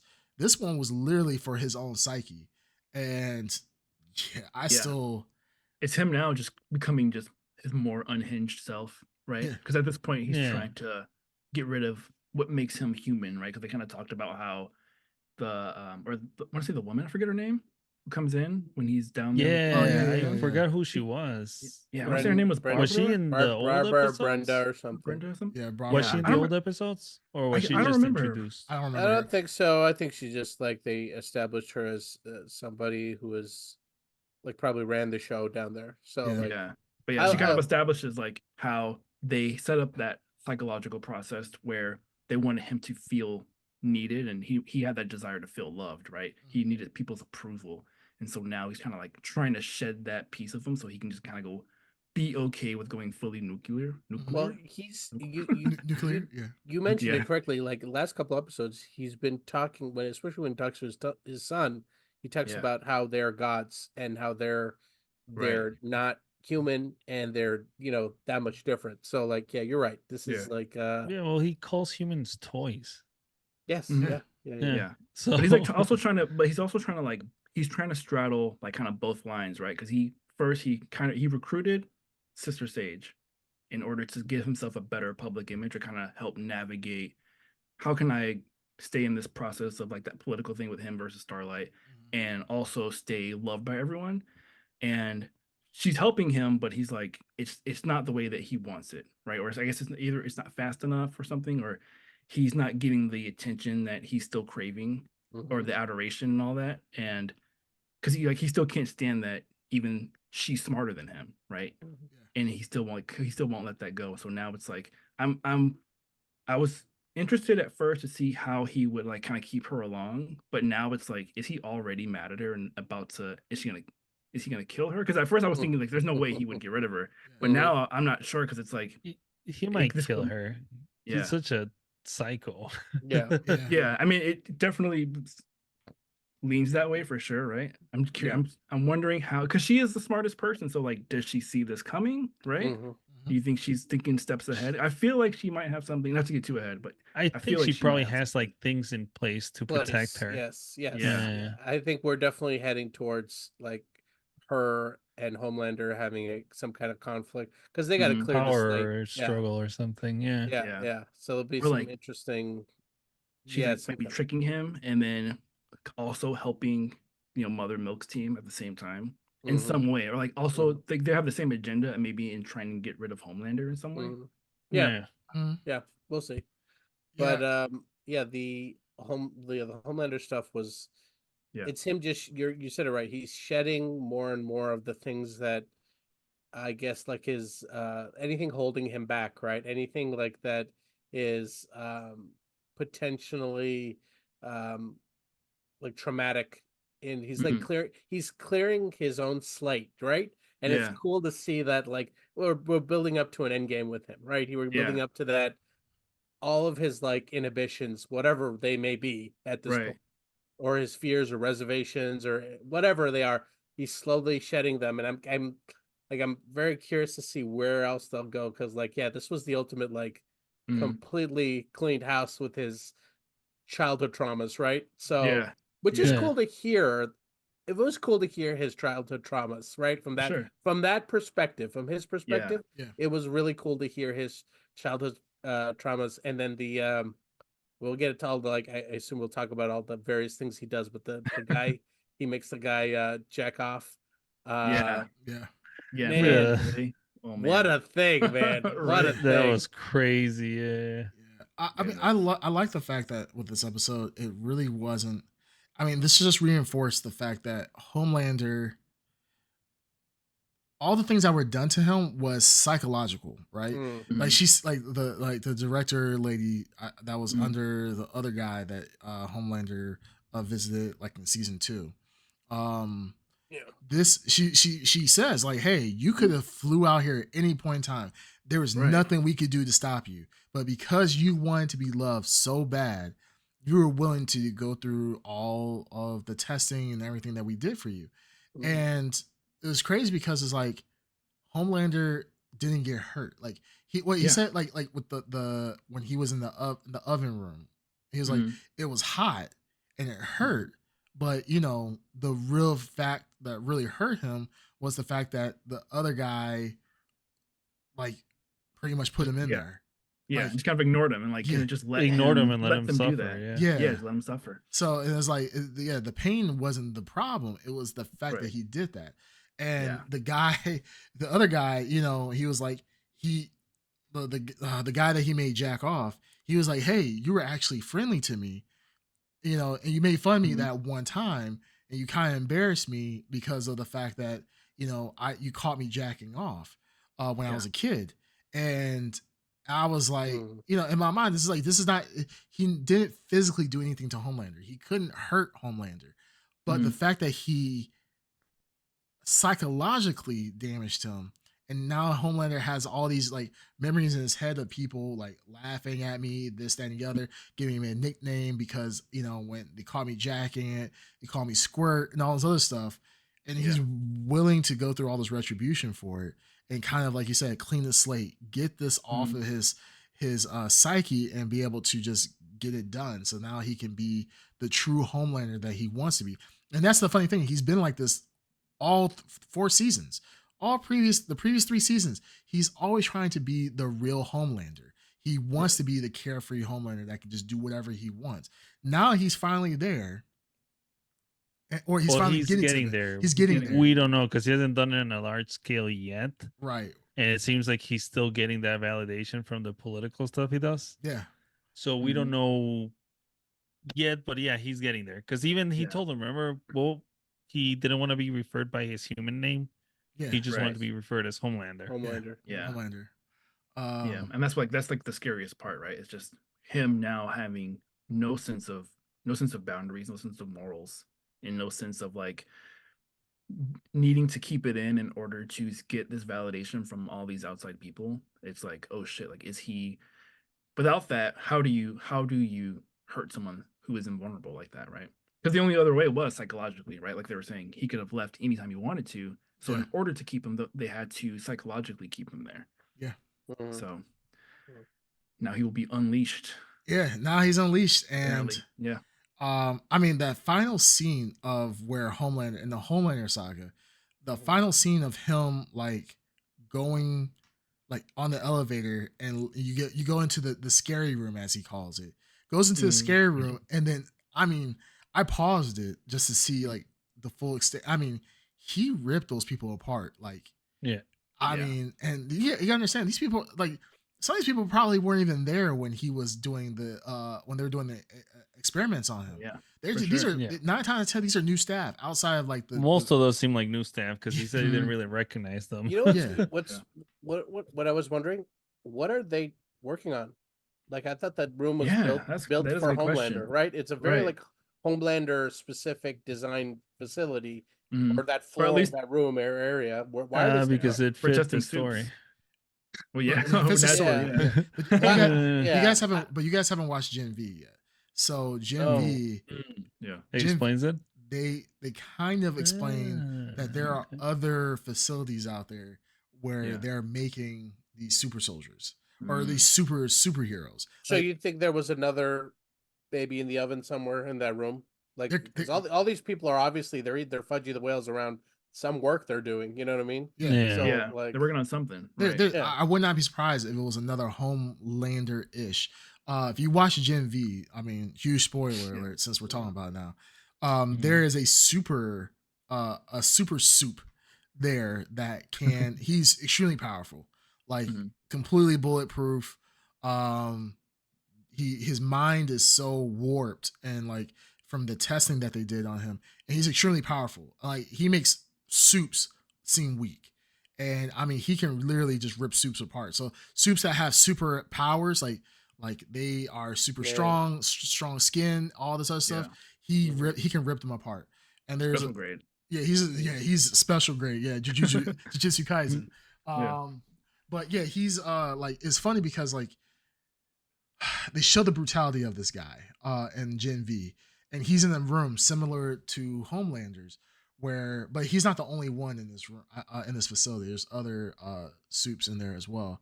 But he's one of the strongest, and I think he is the strongest, and he's the most mentally unstable.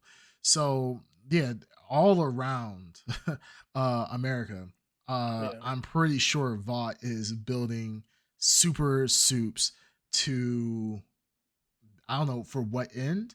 I don't know if it's military or. You have to have, and I've asked this question since the beginning, and I never finished the comic book, but you have to have a failsafe for Homelander, and Vought has to have a failsafe for Homelander. They have something, and I'm waiting for what's his name, the the main guy. What's his name? Billy Butcher. No, not Butcher. No. What's his name? The guy, the president, the Vought. What's his name? Edgar.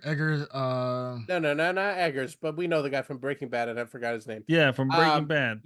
He's Pollos Amigos guy. Yes, Edgar. Edgar Stan. Is it Stan Edgar? Is it Stan Edgar? Okay. Stan Edgar. Like he had some sort of failsafe, and he's too smart to not have contingency plans. Something. No, he has something. He's gonna come back eventually. Or another Homelander, like you said, there is a anti-Homelander waiting to take Homelander down when they need to, right? Well, they already right, but they also kind of did that storyline already. I can't see them doing that again with Soldier Boy. Yeah. I mean, but like that was, but the question of what is Vought's contingency has been there since day one. Soldier Boy was not what their contingency, right? So there has to be. I thought, like, I was waiting for like Kryptonite, some equivalent. Like they built him. They made Homelander. Yes. So obviously they made a switch that can turn Homelander off or something, right? I assume. Well, the lady said that's why they had the psychologist work him over. Yeah, because he really has no weaknesses. Like he killed his mom when he was born. Yeah. Right. I love that line. That was actually really cool. Really cool line that he lasered his way out of his mother's womb and like rose up out of the that was cool. What a cool line. You know, we paid this woman $2,000 and she pretty much got murked. And he killed like 5 doctors and 3 nurses or something like that. Until they could, like, this little infant, this newborn. Yeah. So the umbilical cord still attached. Yeah, exactly. Yeah. But that just shows you like how much of a monster unfortunately Homelander is. And I mean, I feel bad. I do feel bad for him. I mean, you think about it, it's like you were raised to be the perfect human to an extent.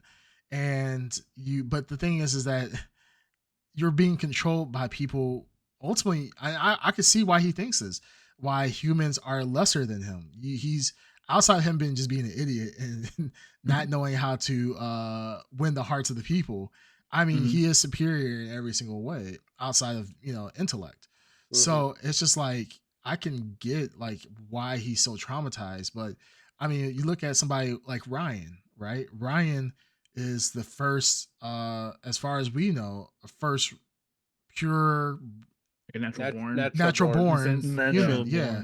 So, and how powerful Ryan is. Like, Ryan's yeeting people across the street, across a block and splattering them against walls. I mean, he killed his own mother because he couldn't control his laser eyes. So, I mean, yeah, he's a superior person. And it's like, you've been treated like a lab rat your entire life. And not just like what Stan Edgar said. He's like, you're just bad product. You're not, like, how you got made into the strongest person on the planet, and literally you get dumbed down to just bad product for the company. Like, that's wild. So because he just said, he lacked maturity, right? And like, he's like a big man baby, essentially. I mean, naturally, because of his upbringing, he's had a lot of trauma. He had to deal with a lot of, like, as if anyone as a kid went through like the shit that he went through, powers or not, right? It would be just as fuck you up. Crazy. Yeah, it's insane. Like, you literally are getting tortured every day as a child. Yeah, that's what he was explaining. It was just tortured. Just a bunch of adults torturing you at the moment you grow up. It's like, geez, what do you expect? That's what the Gen V guy. That's why he's partially crazy. Well, they pumped him up with so much the V sauce that he went crazy. But he's crazy. That's sort of Butcher's goal, right? In trying to get Ryan back, because that's what he wants to avoid, and try to give him an actual childhood, an actual upbringing with someone who actually loves him, and be mentally straight, so that he doesn't become Homelander himself, right? Or become a Homelander type. So kind of that classic story of just like, the guy who gets no love. he can never find love, or he's trying to find love in all the wrong places, using all the wrong methods and shit, killing everybody.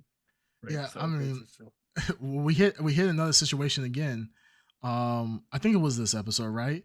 Was it this episode or was last episode where Homelander could smell that Ryan Ryan off of he could smell Butcher off of Ryan. But that was last episode. Okay.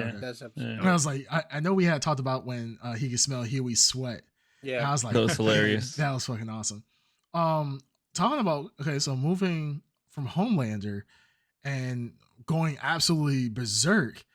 What the fuck is up with Butcher, man? Like, Butcher, he has some new power that's fucking insane, but unfortunately he has to pass out, I guess, for it to manifest. Yeah, something. Whatever it is, he thing in his back. Yeah, the little worm. Yeah, that's a little worm, because you could see like coming right towards his. Wasn't it going towards his mouth or something? It was going towards his eyes, and I was like, oh, he's gonna laser eye this guy. And I love the blackout sequence and like the aftermath. So oh man, they had two of those, because remember also there was a part where Mother's Milk was gonna go with Butcher somewhere, and Butcher's like, believe me, you're not gonna like where we're going. And Mother's Milk's like, yeah, whatever. They don't show us what happened, and they're talking about it. Yeah, and it's like some wild shit where you're like, why can't they show us this? Something with some crazy enema like thing that happened. Cocaine enema. Cocaine enema. Yeah. But yeah, no, I thought that was hilarious. I don't know what's going on with Butcher. He absolutely obliterated that guy. I mean, pieces and chunks everywhere. I love before he did that. I love the he froze his arm and shattered it. I was like, what a cool to take out a plastic person, right? Like, really great. That's I mean, obviously that could be kind of looked at as either Plastic Man or Reed Richards. But Plastic Man in the DCEU is literally the strongest person in the he's the strongest person in the whole DCEU by far, stronger than Superman and everything else. But that was cool. I didn't know what to expect, that because I was like, he just took a fire hydrant and blew his arm. I didn't know does fire hydrants get that cold? I don't think so, because I've seen people. I don't think so, but Hollywood fire hydrants. Hollywood. Gotcha. But it was cool seeing like Butcher back because he has this face that he makes. I don't know what it is, but it's perfect. It's like this face of like a psycho. He has like this deranged face that he makes when he gets really violent, and you're like, yeah, this is the good shit. Yeah. Yeah, Butcher. I mean, he has some of the best kills. I think honestly, one of his better kills. I think it was like in season 2 when he beat the one guy in the bathroom and he beat his head against the sink, and it was actually it was going on beat with the music, and like every time he hit his face, like you hear like the bass of the drum, like boom, boom, boom, and then you see his smash face. I thought it was like hilarious. And then but he has like usually when he loses control, he does crazy things like when he cut the one guy in half with his laser eyes. He cut his head in half. I'm like, holy shit! Like this dude he's legit. Yeah. So remember when he used the baby as a gun? Oh yeah. The baby with the laser was like cutting the guards with the baby's eyes. That was good. That was really good. Yeah. No, I'm really curious about what's happening with him because I mean he's talking to Becca, and Becca didn't want to tell him what happened, or it cut away when Becca would I guess supposedly tell him what happened. Which is crazy that Becca is there. Like, if he's passed out, how's Becca gonna tell him what happened? But I think that the worm has something to do with Becca, but I'm not sure. Yeah. Maybe the worm or whatever has access to his memories or something like that. The worm is supposed to be like, this is the side effect of him taking the V? I think so, yeah. Okay. Yeah, because he didn't have it until this episode. And then he was like, "Oh yeah, injecting myself with the V." Well, no. He's had it. Previous episodes, yeah, he's had it. Really? Yeah, they show it like I can't remember it. They show it like he'll be walking and he'll be like rubbing his head, and then you'll see like a black line just kind of pop up and then go back down. So it's small details. Like and his eyes are also changing, right? They're getting like this weird, like bloodshot, like kind of bluish hue. To them, he's like transforming into something. I don't know what the hell he's turning into. Well, as long as he doesn't turn to that woman's her child, where she was like literally with the tentacle mouths and just ripping people apart with that shit. Oh yeah, man, that's still nasty. What was up with when there was a scene where he's talking? I think he's talking to and then Becca is like motioning for him to not say anything about saving Ryan or something like that. Yeah. But I couldn't figure out like what. I can't remember at least. She doesn't want him to give up. Yeah, she wants him. Yeah. He's giving up. He's like passing it on to him. Like he's kind of giving up the fight. She doesn't want him to give up the fight. She wants him to save him instead of him. Because he's getting sentimental at this point, talking about. He's wrapping up. Like if I don't make it. Yeah, if I make it, you gotta save it. She's like, yo, you got to be the one to save him. Do it. Yeah, so, I see. Yeah, no. I think that's. I mean, I think that's crazy. I mean, the thing is like, there's a lot of shit that happened this episode. Starlight come to find out that she got an abortion. That was surprising. I was not expecting that whatsoever. And Starlight just kept getting worse and worse news. How she blinded the mother of 3 or whatever during her first save. I've been like, hey, I was just learning. Yo, my bad. You know what I'm saying? Yeah, but I'm gonna keep... I know. I didn't think it was that bad either. I mean, it'd be shitty, right? Obviously. Yes. But at the same time, I'm like, I feel like she overreacted in a way. Like, it's like, hey, yeah, you were just learning your powers. I would expect that. She didn't like toss the dude like Ryan did. Yeah. And smash him against the goddamn wall. Right. You know, it's just like, hey, these people can't see anymore. Which that really fucking sucks. But at the end of the day, she still saved the day, even though that was probably still fake, as we learned. The saves were all kind of staged and all that stuff. But it was her first save. Yeah. She burnt the retinas out of somebody's eyes. Like, we get it. It sucks. But you know what? I think it's more of a thing too of like how that side or those people can kind of overreact to things because like, oh, she got an abortion. Oh my god. You know what I mean? Like, right after she admitted that she had sex with underage boy. Oh, what's her name? Rebel chick. She was like, she was talking mad shit right after she said that, and everyone just forgave her. They're like, oh yeah, exactly. Yeah, but I think that's honestly, I think we talked about this before. Like the boys have a political. They obviously play they play the roles, or they play both sides of the political spectrum, right? So you have the right leaning, alt right people who like, yeah, I had sex with a 14-year-old boy, but God showed me the light, and now I am now saved. I'm born again, and I needed that young man to show me Jesus. And they're like, yeah. Starlight gets an abortion.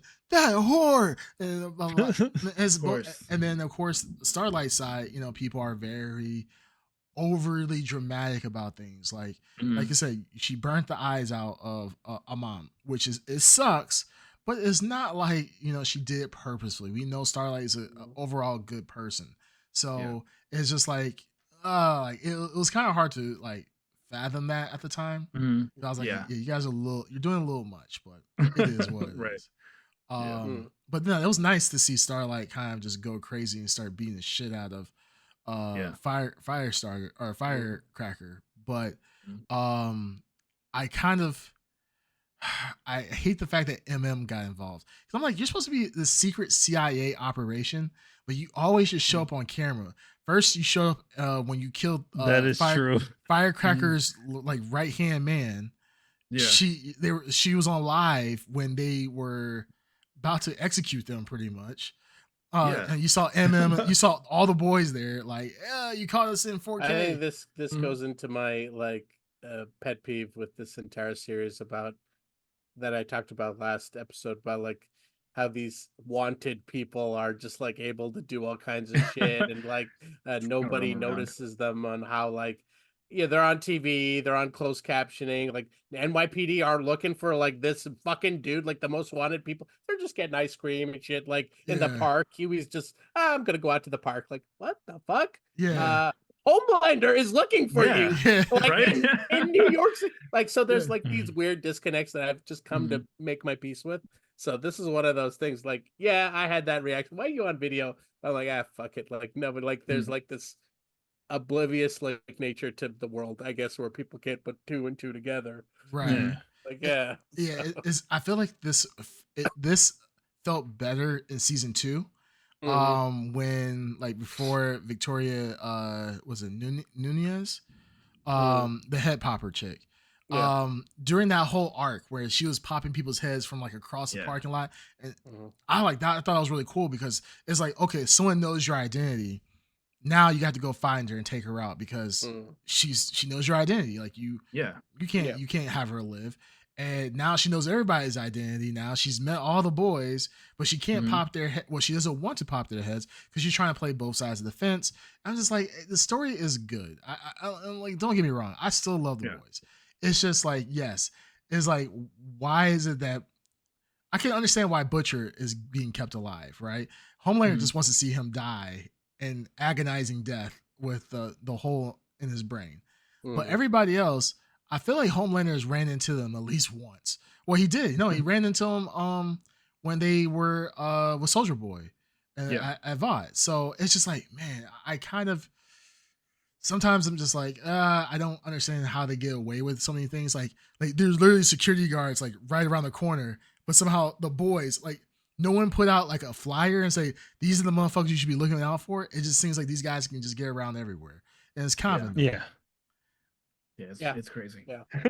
Well, the same thing. I remember that big thing that they started doing with like the cult that was like they were basically like the Scientologist with the main guy that got his head popped by the senator chick and everything, and that shit went nowhere. It did. And we invested so much time in that. What is it, season 2 in that storyline? And I'm like, what the fuck? What was that all about? But the reason it was, what was really for? Great deep storylines came out of that. Like, it was beautiful. But I'm just saying, like the main guy, like it seemed like it was gonna be the organization was gonna take a bigger role in the story. It kind of wrapped up though, because the head guy who was trying to, because he was they were kind of in competition with VOD, right? Yes. So, but from a different angle, not from like a pharmaceutical one, but more of power. They have old history. They know a lot of the backstory with VOD and so forth. And the guy was trying to make that power move. He got his head popped. The Deep left him because he was having relations with the octopus. His girl found out, and she wrote the tell-all book, and pretty much she left that organization. So, and then Stormfront, they knew about Stormfront's history, Vought and that religious group, and with both Stan Edgar gone and now the head Fresca guy is gone. There's really, I feel like they wrapped it up pretty well. I think it was just a stand-in, like you said, for Scientology, just to show that there's this group that is equivalent, that in this world where VOD exists and does the shit it does, the equivalent of Hollywood like evil conspiracies out there too. So I mean, I think they did a good job with, like, I think they wrapped it up. I think I don't need to see more from it. I just love the fact that they have frescoes. Every Fresca thing that was was hilarious. Okay, Want a fresca? Yeah, you want a fresca? Yeah. Like every single time, shit was going crazy. Hey, yeah, even the dude was like, "What the fuck's with the frescoes?" Yeah. I mean, I'm not gonna lie. Back in the day, I love me some fucking fresca. Oh, it's such a good drink. But yeah, I feel like that was a good wrap up. Yeah, overall, I mean, what else happened? I think that was pretty much the gist of it. Yeah, the only other thing of note was Sister Sage's lobotomy. Dad. I actually was V. Oh, the dad is V. Yeah, he started going and crazy. It wasn't Huey that injected him, because Huey, remember, he changed his mind. He wasn't gonna give it to him. Okay, well, you knew the somebody mother, put the thing mother. In there. I'm assuming it's obviously. Okay, so what is the theory here with the mother? Like, she's a VOD agent. She's a VOD agent. Yeah, she's something with VOD. I think she's either the shape changer. I was thinking that, right? But I'm like, no, because he's never met his mom.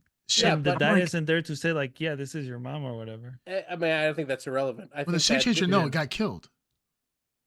Who was the shape changer? When did the shape changer Remember, die? the shape changer was one that was sucking. She became shape changer became Homelander to suck Homelander's neck. Yes, that's right. Did he kill shape changer? Yes, he broke his neck. He's like, I don't need you no more. He did break it. Oh, okay. Because remember, he had the lingerie on as Homelander. Yeah. True. Yeah. So I mean, I guess it could be other shape changers. It could be, but I definitely think that is a. I think we'll eventually find out that it's either VOD or it's Homelander trying to tear these people's lives further apart. Like, I don't know if Homelander for sure. I don't think he's not that smart. Yeah, yeah. I think this really. I think there's something. I think this is really his mother. That's me. Yeah, but to what end? To like what end though? I think that his mother. She was working for VOD. She's been a VOD agent her whole life, or for her adult life, and then. You know, she comes back saying, like, I was just having a really hard time, and that's why I left your life, but now I'm back. I've been talking to your father. And then she's not stupid. That's the thing. The mother's not stupid. She knew that Huey is up to something. He left his jacket there. She knew to go through it and to give him the father, the V. So she knows what V. Remember, V is not, V is in the news now, right? But V is not like a household thing, right? It's not like it's a somebody could look at it and be like, yeah, that's V. You know, this is a new drug. Remember, V was hidden up until last season. Yeah. So I think this mother is a VOD agent. She's been working for VOD, and I think that's why she. To what end though? Like, what benefit does Huey's dad give them? Right? Like, no, I think she loves him. I think she loves him. I think she really wants to save him. Just to bring him back. Yeah, for Huey. But I feel like there has to be a reason though, right? Like, I think it's to get further invested into Huey's life, like to do what he didn't want to do. Like, he couldn't do it, right? So she did it. So he got what he wanted without having to make that decision. So she's further ingratiating herself into Huey's life, which is for some end game. Somebody's like, it's either she's a VOD agent or. You know, like somebody's like Sister Sage. Right? Like, there's some kind of end game to get further into the boys, like, because the boys are the worst kept secret group. Really like is. Everybody knows them by name. Homelander knows them by smell. Everybody knows their address, where they live, every one of their families, but they just don't do anything about it. These motherfuckers just kill everyone like left and right. So it just is weird. But like, I was wondering, like, this is obviously something. I just don't know what it is yet. Yeah. Well, naturally. Well, we got episode 5 coming out tomorrow. And this is an 8-episode season. I mean, look forward to it. They've announced that the 5th season will be its last. So after this, we got one more season. And we'll see what happens. But I'm invested for sure. I just want to see Homelander go complete ape shit. And just completely continue to go be Dark Homelander. Oh, but really quick, Sister Sage scene. That explains a lot why she was the way she was when fucking the deep was eating onion rings with her. Yeah, but the thing is because they even showed like the bar on the table. Yeah, they showed the bar in the previous episode, and I didn't know what that was. Yeah, and I didn't know what it was for. I was like, what the fuck? But the thing is, I've not actually turned away from watching something until I saw that scene. When I got close to the eye, I was like, I don't think I can watch this. Yeah, I was like, I can't watch it. Yeah, yeah, I'm like, this is a little much. And then she's like, yeah, take the hammer it in. Now fuck up my frontal lobe. And I'm just like, yeah, she's like, scrape that shit. Scrape that. Yeah, and it's like, is this that's how they did it too? Like with no. I mean, is that painful? I don't even know. Like, do they feel anything? I don't know, but I don't think you can feel any pain in your brain because in your brain, pain receptors. But in you your gotta eye, feel it just fucking going in your you gotta feel all that. I was like, jeez. I was like, well, they both got off, so that's good. Yeah. Hey, the deep got his. She got that hers. was great. Where she's like, He's like, I don't know if I can do it. Yeah. It's like, I'll let you anally fuck me or whatever. He's like, all right. Yeah. I'll let you fuck me in the ass. He's like, all right, so he's right like, here. It's like as fuck people watching the Kim and Ray J video or something like that. Oh yeah. He's like, right here. Yeah, right here. Like, that was perfect. Yeah. So yeah, I mean, I think this is probably one of the best episodes. There was the last storyline, I think, right? The last plot line they have going on was with Frenchie and that was well, no, that's not the last one. There's also with the chick Kimiko, Kimiko and her friend, old buddy. But I mean, the Frenchie one. Oh, yeah. Well, the Kimiko, like she got like point blank exploded rocket launcher. And split in half. Her intestines were like all out. But I love when they cut back to her and she's like and she's just putting herself back together. Like they cut the whole. She was in 2 pieces. Yeah, she literally got split. She pretty much got split apart. Yeah, what a like cutaway. But I think and then the cool thing was I don't know if you guys noticed it was that if you look at her stomach when she's put back together, you could see like the pink of where like the new skin had grown versus those. Because she was still like on like one piece of her side was still connected, so she was still like her stomach was absolutely eviscerated. Yeah. But I mean, like, what can she not regenerate from? I wonder. Like, do you have to like cut her head off or something, or to blow her head up? Like, can she come back from that? She's been smashed flat and still been able to recuperate. Yeah. Well, that's a good question. When she jumped out the building, that was actually kind of funny. She jumped out the building and smashed her face in there. She looks up and everybody's like, "Whoa!" Yeah, I think she can survive pretty much anything, which is surprising because I kind of put her in the situation of like Black Noir. Like Black Noir kind of died like a bitch. I'm not gonna lie, from a stomach punch. And this dude's got the reason the way that he is because he's got his head his brain splattered before so many times, and they keep bringing Soldier him back. Boy, right? Yes, the original Black Noir. Fucked up by Soldier Boy. But it's been the thing is about Black Noir. His whole thing was, and I don't think they're gonna talk about it in The Boys, but in the comic book, Black Noir keeps being brought back from the dead. So what they do is they keep injecting him with V, and then he comes back, but he comes back different every single time. So he becomes more and more of a mute. And now that's what the final iteration of Black Noir, he's a mute.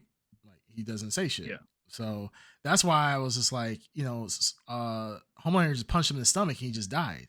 I'm like, what the hell? Like, I understand he like pulled out his heart or something like that, but he just punched him in the stomach and spilled his guts out. Like that shouldn't kill Black Noir.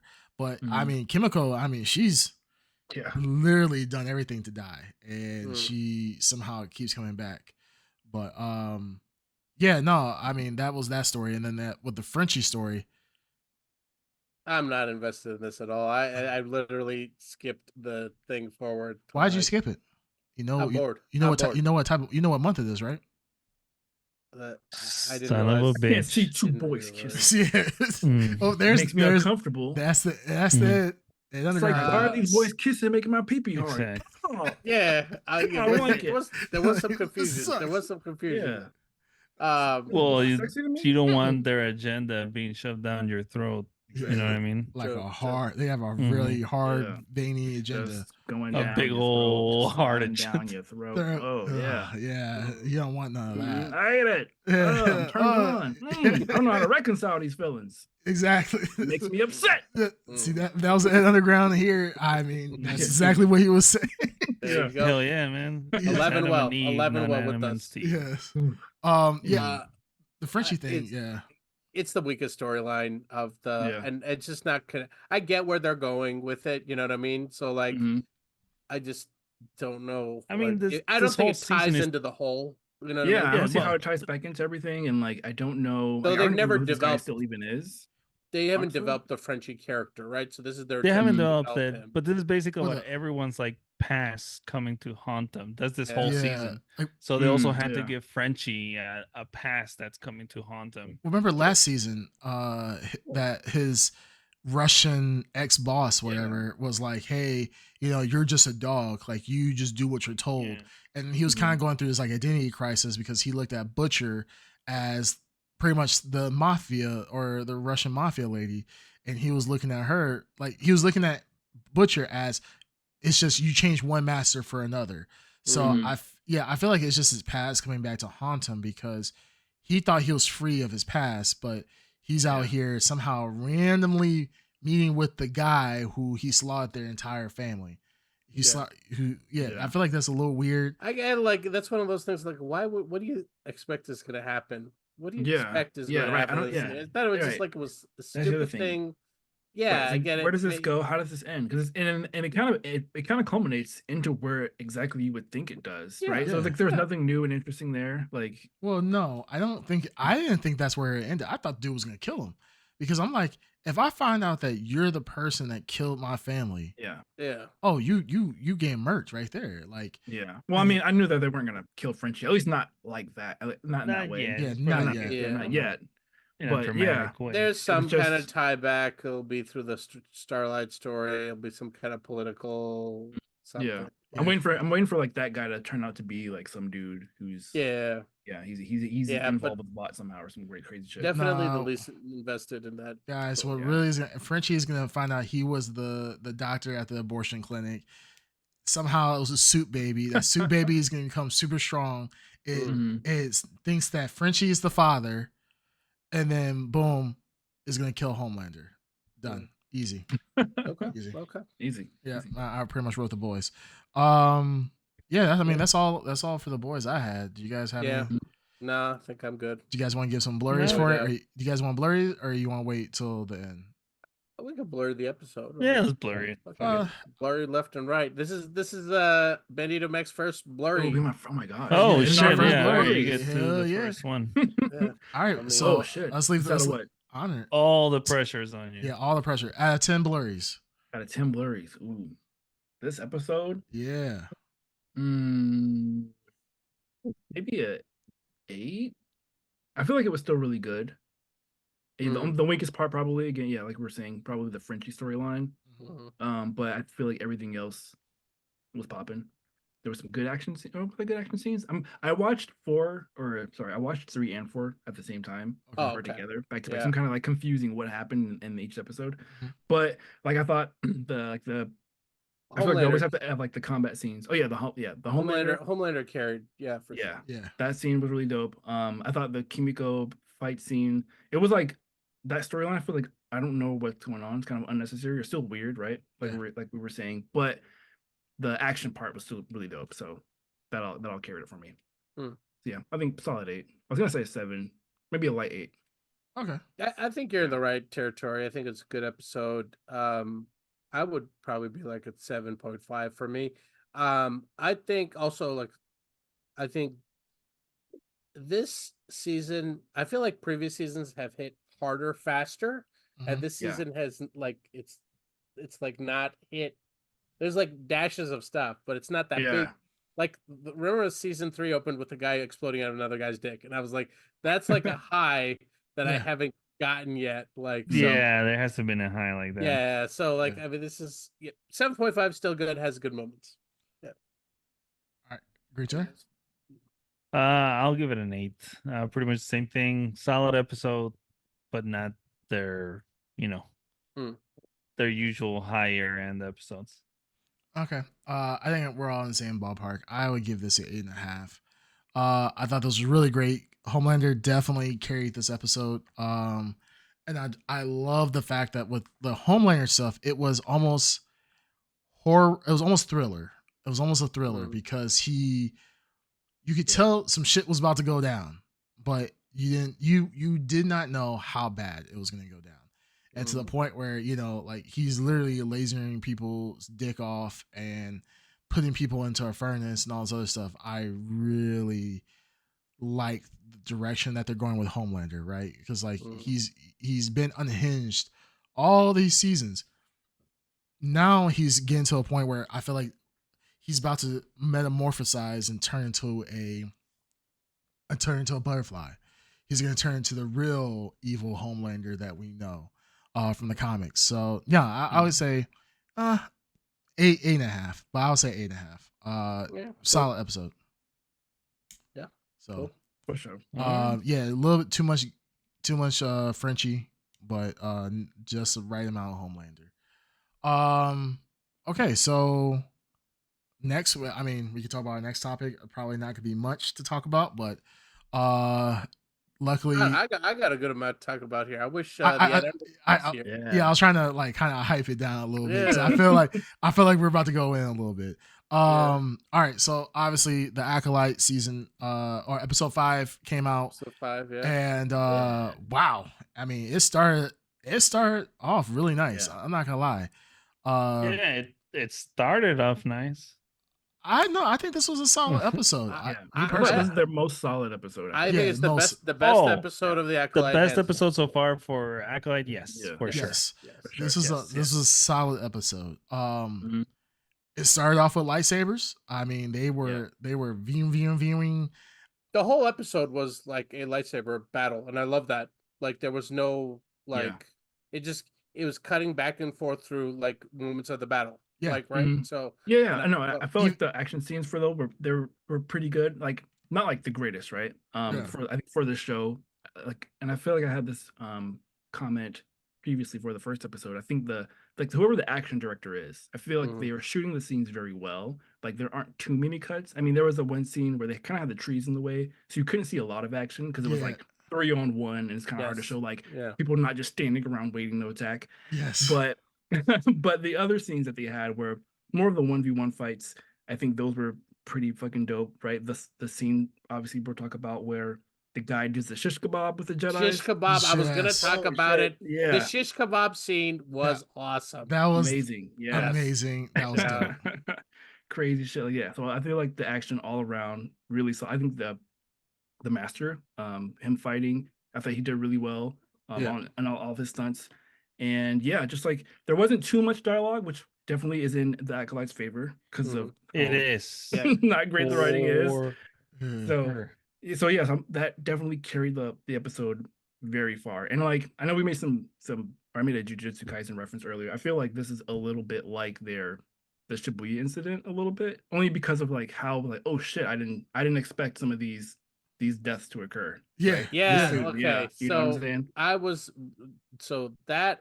very surprised by the amount of people that died in this episode. Very I mean, I thought I don't know how this episode's hitting because I just watched it, so I don't know how the reaction. I mean, obviously the general reaction is going to be just hating it for no reason, but but I mean, you could definitely tell that this was a calculated episode to be like, all right, these deaths will surprise everyone because they fucking killed everyone. They pretty killed much everyone. I didn't even think Killmonger here would die. Like I was like, he's a safe character, right? Well, not him. What a non-Jedi way to get killed. Well, not just him, but Yeah. even the Padawan. The Padawan. Yeah. I was like, damn. Yeah. Like, I was thinking like they were going to be like, he's like, oh, your Padawan is very strong. She should come to my side. And I'm thinking like, oh, she's going to survive. And he turned her into like Swiss cheese. Twister. Yeah. But she like, I was like, I didn't really like that character, but like when she like double lightsabered, and I was like, she was damn, yeah, she was badass. And that, I was like, this is like, she's obviously some like savant. She's trained well. Yeah. She's like some savant type Padawan. So I was like, this is like a future, master kind of person. So like when she like had the second blade and was like shifted her stance and was like doing some cool moves, I was like, this is some cool shit. But when she died, I was like, I was shocked at every I knew that the other like the fodder Jedi they brought along was like, oh yeah, right. Yeah. Oh, you mean random generator Jedi? They're gonna die. Jedi. Star Trek red shirt Jedis that were. You know what? The only thing he needed to do to like complete it is he should have told them, yeah, this is my last week of being Jedi. Then I'm finally retired. Yeah. That's the only line that he needed. Yes. Yeah. Can't wait to go on vacation after this. Yeah. My wife and kids are waiting for me in Tatooine. Yeah. It's like Jonas, like, hey, his wife is like, hey, He's dead. I've been a Jedi for 40 years, and I'm about to retire in 2 days. I can't wait. What are you gonna do after this mission, man? I can't wait. I'm going to Tatooine, and I'm going to be a farmer. And I'm going to live, and me and my kids, forever. It's going to be so peaceful. Yeah, no, not at all. But I hate that scene. Bandito brought it up. I hate the scene with a passion. I think, okay, so I was, to be fair, I was on a bicycle. I was on a bicycle watching this, like one of the stationary bikes watching this. And I'm watching this, and I swear, and maybe I'm tripping, but the one scene where you can't see because all the trees are in the way, but you see like six lightsabers, and I swear there's like 3 lightsabers in the back, they're just twirling. Like you see the one red lightsaber is fighting somebody like one-on-one, but you see these other lightsabers like I'm like, we're getting ready, revving up to go. That's technique. Okay, yeah, keep the what's called the arms warm. Yeah. But that's part of their Jedi technique. That's the light show. You gotta entertain from a little bit. Yeah, it's like, is it like a little rave or something? They're like a band of performers, really, more than like. I thought I was tripping. I was like, what the fuck is this? I'm just looking at these people just zoom. It kind of reminds me of like Phantom Menace, where they were just doing the lightsaber back and forth, like zoom. Like it was like an intimidation. I know exactly what you're talking about. I'm like, what are you doing? Like, attack that dude. It's like, right. It's like you could just slice him in half right now. Like, what are you waiting for? I'm like, you can go from fodder to be the main character real quick, but instead you're just having a light show in the back, having a rave, and then you get murked easily. The bad guy was. I liked him a lot. I thought he was cool as fuck. I thought he was amazing. And I was sure as hell. I would have money on it. I was like, when that mask comes off. Wait.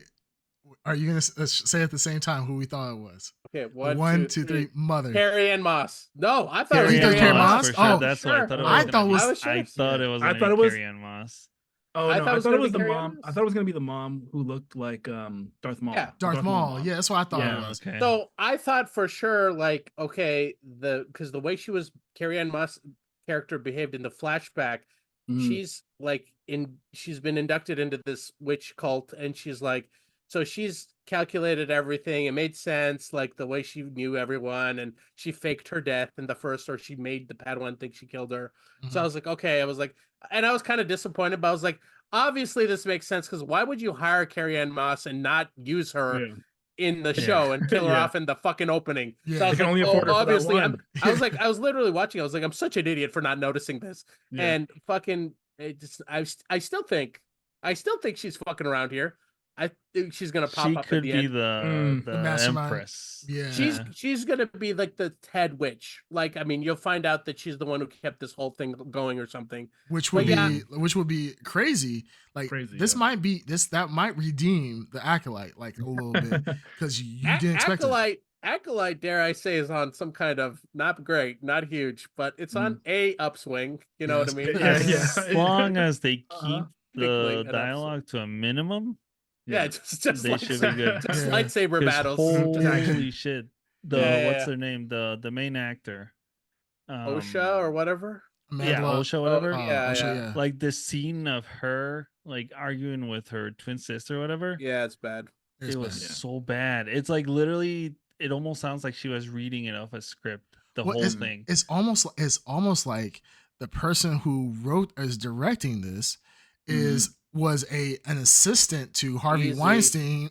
Easy. I'm sorry. Let me back away. It's almost tell the truth, brother. Tell the truth, brother. It's almost like they were just an assistant before directing $180 budget, $180 million budget. Oh, I was gonna say, wow, what a budget. Yeah, $180. Yeah. If it was $180, I'd be like, this is pretty damn good. Well, they're cooking right now. Yeah, they cooking right. Like, hire them next year. Like just do a GoFundMe or something. Yeah. So like the thing is like with this whole scenario, like the dialogue is bad, especially between the sisters.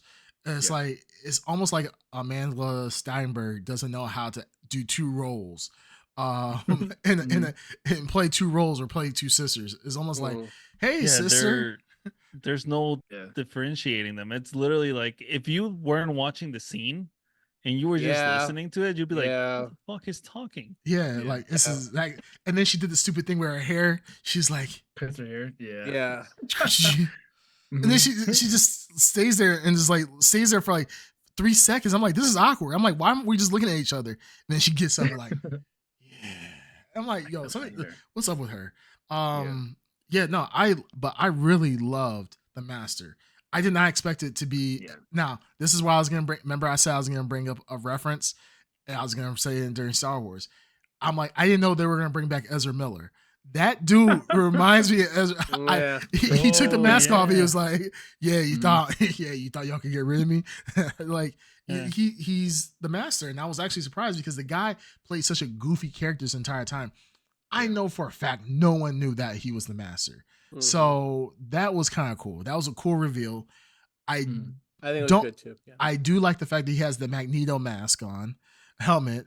I think that mask is really cool looking. Yeah, it's cool. It has teeth in it and everything. Wait, so all right, go finish your thought, but I want to get back to that mask thing. Okay. The mask, no, I'm just saying it's cool because he has the Magneto helmet. He's like, yeah, you can't do your mind reading tricks on me, blah, blah, blah. And I was just like, oh, they stole that from X-Men 97. That's so so unique. But I thought it was cool. I think, well, I'm not Ed Underground could possibly let us know what the Star Wars community is thinking. I think that might be a first time, like a Force shield helmet. Has that happened before in Star Wars? Am I crazy? I think you're crazy. I've never heard of it. Right? Never as heard a of thing. It. Never heard of it as a thing ever. Okay.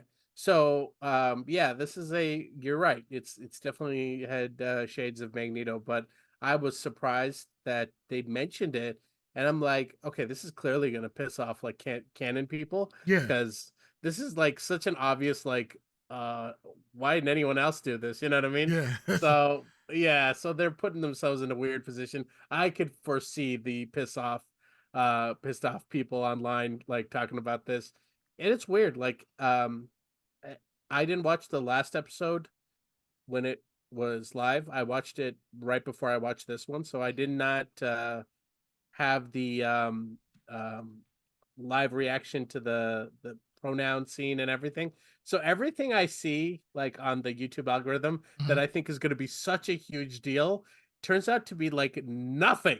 Of course, in the episode, like the pronoun thing, and then the pronoun thing was so blown out of proportion. The pronoun thing, yeah. I was waiting for like, okay, this little animal, they called her they, right? So I was like, and then it didn't even it turned out to be a he. Well, not only that, it's like they were referring to some weird fucking creature. It wasn't even like another person. We're like, oh, I'm a they or whatever. Yeah, like a Jedi comes in talking about like I am Master so and so. Like, oh, she's a Master Jet. No, I'm a they. It wasn't even like that. And that's why I was like, this is way blown out of proportion. All it was is like she said, she mentioned the possibility that it's a they. And that's it. Nobody ever referenced it again. So there was that, and then there was the Conehead dude, the Conehead Jedi. Like, so I was like I said, from a distance, I didn't click any videos, but I was looking at all the thumbnails because the fucking algorithm is hitting me hard. So I was like, these people are real pissed off. This Conehead guy really fucking fucks. He might go into like some kind of Bernie rant or something on an episode. So I was waiting for Conehead guy to like, and I know he's like OG Jedi Council Jedi from the like. Yeah, so like I'm like, okay. And then I guess like the criticism is that the age doesn't match, like he would not possibly be able to exist. God, that is so nitpicky. They're aliens. They're literally aliens. And people were saying like, based on the Altrakian race, he would only be 365 years old. But this one looks like he's 265. That doesn't make any sense. It's like, shut up. Like, yeah. The latest outrage for season or episode 5, right? Because it just came out. But I'm trying to think of what could possibly be the fucking outrage, and I think Ed Underground dabbled a little bit in it that the Wookiee fight got cut. I think that was the thing, right? So maybe we'll see. But I'm hard pressed to find. Maybe they're going to criticize the lightsaber fighting, but like I was like, what could they possibly criticize in this episode? Because it was all like combat, and it was all like the shitty dialogue, you know what I mean? The stuff we already knew is bad, but you never like. I'm excited to see what the thumbnails are going to be, the laser eyes in this one. But yeah, overall, I thought it was like I was pretty engaged. I was falling asleep in the previous episode, and then this one I was like, fuck, this fighting was so good. I was like, I'm invested in all of it. So like, no, I liked it. Yeah, Bandit, you said you had something to talk about the mask. With the mask. Oh, the mask, right? Yes. So the mask. I was wondering, like, so I hadn't seen the other Star Wars movies, as in like the following or the latest prequels, like Rise of the Skywalker. And I heard mention that the mask had a lot of resemblance to Kylo Ren's mask. Yes. And that there's some sort of connection possibly with like the Knights of Ren, but I'm not super familiar with a lot of that lore, so I don't know how much that stuff ties back to it. Like it would be possibly mean. It would be crazy. Like here's the thing. Like you take something that the hardcore fans don't like.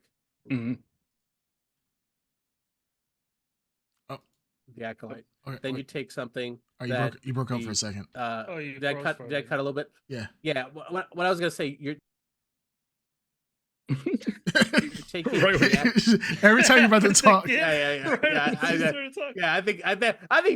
think Disney's controlling my stream right now. I think they just don't want me to say what fucking shit. No, I was gonna say that they're taking the Knights of Ren, which is already from like something that's not loved. Like nobody gives a shit about the Knights of Ren. Nobody gives a shit about Kylo Ren. Nobody's defending that shit. And I'm sure that these fans who were probably, I could foresee them 2 years of shitting all over the Knights of Ren now we're like coming to the aid of the Knights. They're destroying, they're castrating our boy. Yeah. Yes, of course. Like, no, Kylo, like we gotta preserve his purity. But yeah, no, I didn't realize, but you're absolutely right. It does. And didn't Kylo Ren hold on? Didn't Kylo Ren have some kind of shield over his? Yeah. There was right. Am I crazy? From reading his mind, right? Or something? I think so. Yeah. He shielded something. So that is a reference to something from the Acolyte. Then it was. Yeah. Okay. Yeah. So it'd be interesting to see how and how they tie it back to the sequels. Yes. Yeah. The prequels. Yeah. Which actually, hey, fuck it, that sounds interesting to me. If they can, so it makes me interested to go back and actually like see kind of what happened because I hadn't seen the prequels or the sequels. I wonder if like, and I don't know if we'll know the answer. The amount of hate the Acolyte is getting, I wonder if people are just like the viewership is up because of the hate watching. Yeah, that's what for sure. I have a real feeling that it is, and it's gonna get renewed.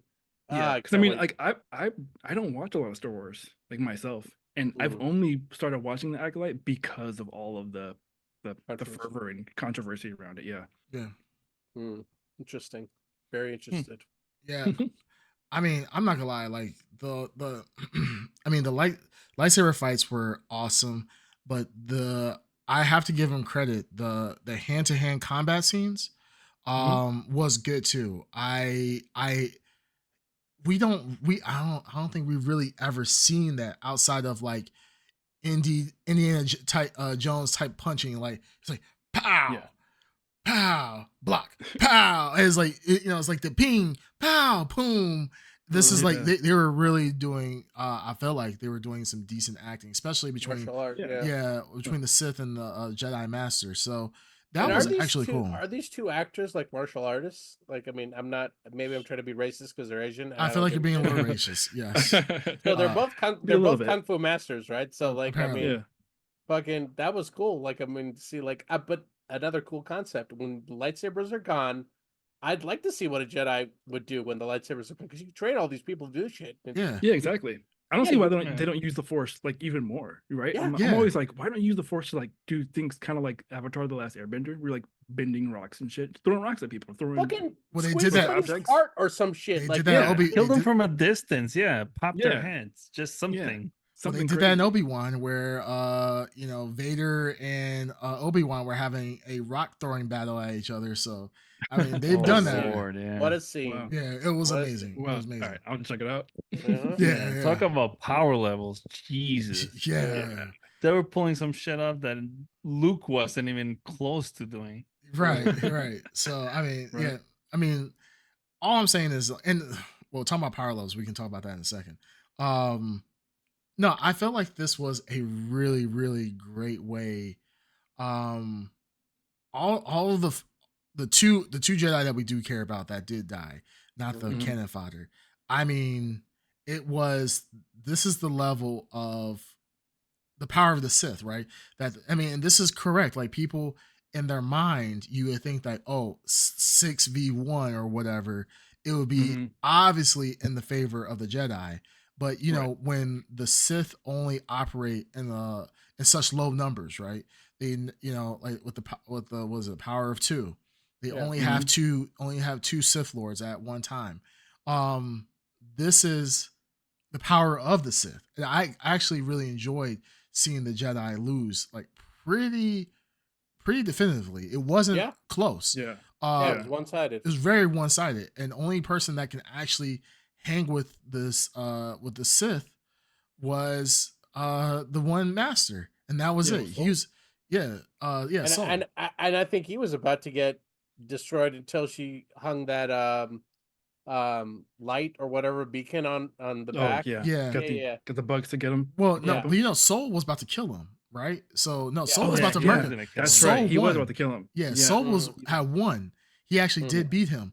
And I was thinking that was so stupid that he didn't kill him. It's like, what are you doing? Like, if this is the one time, and like, I thought it was really dumb that Osha was the one that came and stopped him too. Like, that was stupid. Right? Like, she suddenly cared about his virtues of being the Jedi now at this point. It's like, murk this dude. Like, like get rid of this. I've been like, yo, we found a Sith Lord, or we found a Sith. We murked him. Problem solved. And like. They're like, oh, he didn't have a thing in his hand. Just kick the lightsaber in his hand. Just just kind of kick it, and boom. Oh, it was his hand when we got here. He immediately picked it back up anyway, right? Like there were a couple of scenes like that where that threw me, because it was that where he could have killed him right there, and then when his name is Yord, the guy with the Killmonger haircut, or York, something like that. Yord, he the master had like clipped his leg, and so he was down, and then he's like, Osha was standing there, and he tells Osha to run, but like during that moment, it's like you could have like hit the master, because like the master's kind of just standing over him. I think the master's name is Khmer. But he's like he's standing officially referred to as the Stranger for some reason. I've seen that. Okay, like I've seen some reference to him as the Stranger, but no, sorry to cut you. Go ahead. But no, as it's Kim Quimir, Qimir. That's his name. And like, well, that's the shopkeeper name version of him, right? Sure, he might have a real name. I doubt he's using his real name. But like he could have killed him there. And just like silly stuff like that, where it's okay, why are you just standing here talking, right? You could have ended this already. Also, like, since you mentioned it, people were pulling lightsabers left and right. Well, I was like, Yeah. I know Yeah. your light. Like there are two where their lightsabers got jammed or something, and they're like, fiddling with. It. I was like, what the fuck is that? I've never seen I've never that. seen Like a lightsaber. I've never seen that Yeah. happen. These It's are like, shorted. yeah, these are like fucking. Who are these like? Yeah. Police Academy Jedi Knights. But that I got think it here. was due to the blast, right? That's why it Well, fucked he up did the something. sabers. Yeah, Because yeah. he did that initial blast where it pushed everybody. So I Yeah, think that's which why it was fucked cool. up the lightsabers. By the way, I mean, those kyber crystals obviously weren't working. They didn't charge them before they left. Yeah, you got to charge. You got They're to charge knockoff it. kyber They're crystals. probably Yeah, they right. weren't. The Wi-Fi wasn't on or something, Yeah, so like they something. weren't able to update the firmware. Yeah. Right. But yeah, there was a lot of like towards the end of the fight where motherfuckers were pulling out lightsabers. I was like, where the fuck did you pick up that? Like, I know for a fact your lightsaber got broken, dude. So he's like, nah, he's pulling out. She's pulling out four. Like somebody's like, ah, like out of their sleeve. I'm like, what the fuck is this shit? Yeah, no, but the double lightsaber was cool. That was a very cool scene. The fact that she was a Padawan was able to hold her own for at least she was able to knock his helmet off and hold her own for at least a match or two. Yeah, and then but then for a minute, then she got absolutely destroyed. And then I thought that was kind of cool. And I'm not gonna lie, I was really rooting for her because I thought she was gonna be more pivotal to the story due to the one witch who kind of looked like her.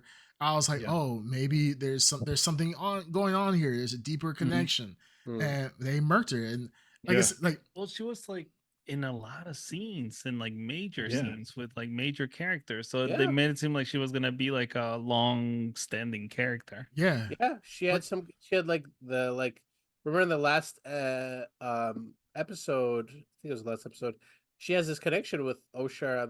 I'm calling them both Osha. I have no idea who's who, but like this whole like she's like the grounding element to her back into the Jedi. Like she's like the young version, like the young Padawan that's like bringing her back to her roots. So like they definitely established her as like a character I did not think was expendable, and subverted our expectations once again. Well done. She was expended.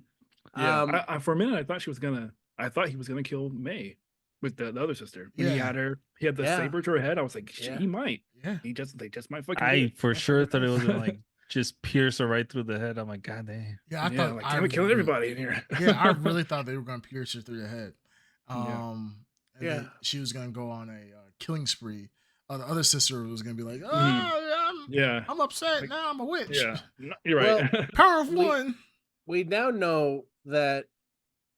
So the end game here is he's searching for an acolyte, right? He's searching for his. So he's a Sith master searching for his apprentice, which I assume is still going to be like there needs to be two, a master and an apprentice. The Sith role. So he's searching for his worthy apprentice. I'm trying to figure out what these witches have to like. They just were breeding a apprentice for him. Like, I mean, that's kind of making sense. And maybe they fucked up and made twins, and he like, I got the wrong one. You know what I mean? Like, like I think that's where we're heading here. Where like we're gonna find out that they were breeding an apprentice for him, and that'd be interesting. But I mean, I'd be so disappointed if Carrie-Anne Moss is not involved. What a waste of Carrie-Anne Moss! I'm so pissed at this. Listen, she's not cheap. Carrie-Anne Moss, she ain't cheap. That Matrix money. She just came off Matrix 4. I guess she's the one. One episode. She's the one now. All right, I can't blame them, I guess. You know, I really think what's going to happen is that I think that the good twin is going to end up being the Acolyte. I think that the Sith guy is going to draw out her abilities, right? Because remember, she failed the Jedi Academy because she didn't have the ability to be a Jedi, right? So I believe that the master is going to the Sith master is going to show her potential and her power, so that instead of her being a Jedi, she's going to become a Sith. That ultimately, at the end of the day, the sisters are going to switch spots, where the bad sister, is now going to see the good over on the Jedi side. So they're pretty much going to switch on both sides. And then I think what's ultimately going to happen is that the good sister is going to turn evil. I think she's going to kill her sister. I think So- that's my prediction. Absolutely. In support of that. You're right of that. Yeah, because right before at the end there, he's like, the master said something about Soul hiding something from her, Yeah. and she's like, what are you hiding? What is it? Yes. Right? Yeah. So it's gonna cause a rift between them, and then Yep. of course, she turns evil. And they're definitely like the whole story. Like I think you're right. She is going to be the acolyte that they're talking about, and this series is more about like it's more Sith centric, and it's more going to probably like, and people are probably going to be pissed off that they're softening the Sith. But the idea is that Sith are like counter to the Jedi, right? Not just like for evil purposes, but purposes of like these are like, and they're trying to establish the Jedi are kind of corrupt because they're like, they're not everything they're doing is kosher, right? Sure. So like, Right. Yeah. and right from the first episode, you're like, why are they like the way they are? Like the Jedi are like, you're looking at them like they're like the feds. You know what I mean? You don't like them. So I think you're trying to definitely create a series here where you're right. She's going to be taking up the Sith perspective. She might not be evil, but she's definitely anti. And I think you're right. There's like a rift in everything they're building. So it seems like that's where, if there's a sequel, I could see her continuing down that path. Yeah. I would love it. I would love it for this to continue. And I don't know if we need to see a second season. I don't know if I do. I don't think one is good. I would want it just out of spite. That's it. Right. That's That's fine. Yeah. But I want a spite season. Spite season, yeah. Like nothing but I just want to see the Power of One and Power of Two and more threads and more, Force babies being made. Yeah, it's like more force. Yeah, castrating. Just a farm of force babies. I just want more castrations. That's all. But this episode showed me one thing. Like, if you want to appease the Star Wars fandom, it's like just give them like Clone Wars in live action with a whole bunch of like lightsaber action and clones, and they will be so happy.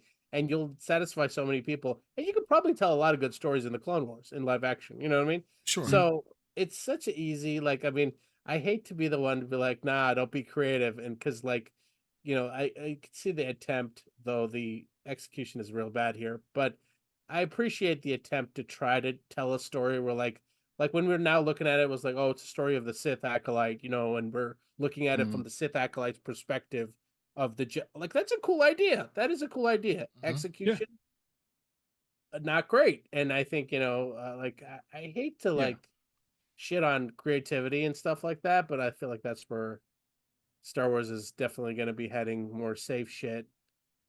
So we'll see. But I agree. All right. Yeah, I mean, that's Acolyte. You guys have any other thoughts? I wish Ed, what do you think the Ed Underground thoughts this are? would have been the best. What do you- for Ed Underground. What do you think? He would have said. What would he have said? What would he have said? He would have begrudgingly agreed that the lightsaber fights were probably good. Yeah, Or he'd no. be like, Or do you think he wouldn't have? No, not at all. He's Not not at all? any piece. No. No, I think he would have. I think he would have been like, it was fine. It's at least better than the Marvels. Yeah. And We can say that about everything, huh? yeah, pretty much. It's hard to tell without knowing what the echo chamber is at the moment. Yeah. To know what Ed would say. What But the echo chamber actually is, I've been looking at it like YouTube thumbnails. I haven't watched. It's been relatively good. Like, before people were impossible. like, Oh, you know what? I think Their I did hear thumbnails are one. ready to go. I saw one which was like, they should have just made the guy who plays the master. He should have just been the main character the whole time. Yeah, like people actually like the master. They like the fights. He was good. Yeah, like people think this episode was actually pretty decent. But everybody else, there's people who obviously hate this. They're gonna hate it no matter what. But this, I think this honestly shut up a lot of haters. Not shut them up, but I don't know about that. Not shut them up, but this is not the episode that they're going to complain about. This is the episode they're like, it was all right. Why didn't they do this in the beginning?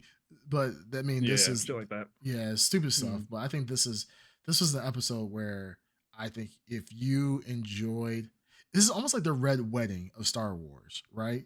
Like everybody dies except for the 4 main people. and that's or 5 main people if you count the little they them guy. Yeah. But yeah, I think most people are pretty okay with this episode, especially because of the fact that these characters who they didn't like anyways, they weren't beloved. They got killed off. So it's like, okay, now it's the only people that we really don't like is the twins. The twin characters. But other than that, everybody else they like. So I think most people are pretty happy with that. So we'll see. We'll see. I think that's asking too much, but I think we should enjoy what we have. Yes, exactly. All right, let's go. Okay, so let's go ahead and give our blurries. Bandito, kick it off. First again? Yeah. This one, see, it's hard. See, I was thinking about it, and I'm like, I want to give it a high score, but at the same time, we are grading on a curve because it's the Acolyte. You know what I mean? So it's like, this was a good episode, but it's a good episode in comparison to the rest of them. Bandito, none of our scores have any rhyme or reason. We will be all over. No. There's many years of research that were put into it. We have an exact system. I got a science behind mine, okay? So I gotta like do some measurements and some quantization, I guess. Nice. But you know what? I'll give it a hard 7. Okay. Yeah. Okay. All right. I'm gonna go ahead and I think I high rated the first episode to add to piss him off. But I think I'll give this to I like the lightsaber fight to the point where I want to watch it again. Again. So I'll give it a 8.5 for sure. This episode. Yeah. I'll give it an 8.5 as well. I guess we're all grading it based on past episodes. The bar is low. Base it off of this episode. Give props where they're due. This episode was good in of itself. It was good. There was better lightsaber fighting in this than fucking all Obi-Wan versus Anakin or whatever that show was called. Oh Lord, because so I mean, surprisingly was toned down. Fucking really good. Yeah. All right, so what'd you give it, Green Tenor? 8.5. 8.5. All right, so I'm at a 9. I think this was a really great episode. That's a spy review.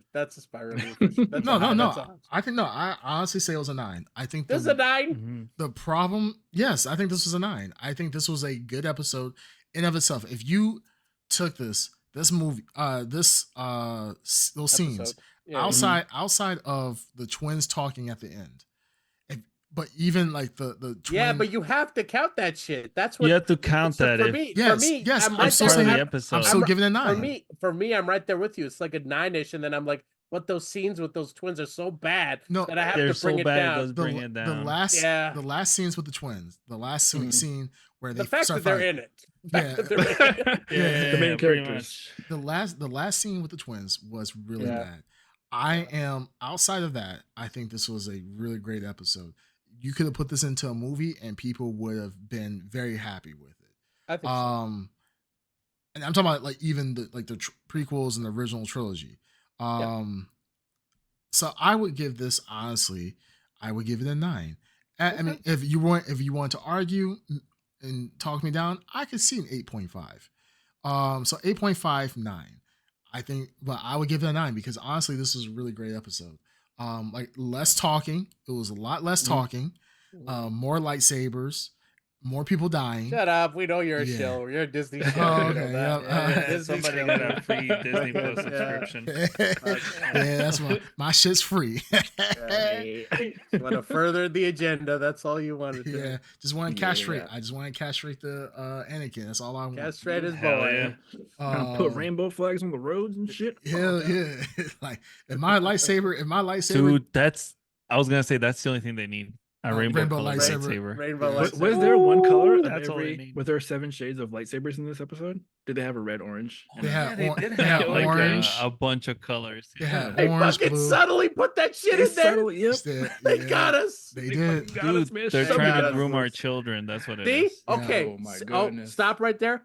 That's why you have the ad underground. He would have pointed that shit out right away. Instantly. Yes. He would have. The first thing out of his mouth would have been the rainbow lightsaber. Wait. I'm actually like, what the fuck are you talking about, bro? Yes, because there is a red lightsaber. There's a blue lightsaber. I'm looking at the pictures like stills.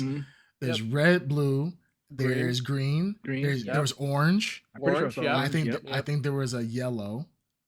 Yeah, possibly. Okay. Sure. So is that all 7? That's pretty close. LGBT. Yeah, they got them all. They got them all. Well, They are you got just 'em all. naming primary colors and just be like, No, yep, man, I'm randomly throwing out.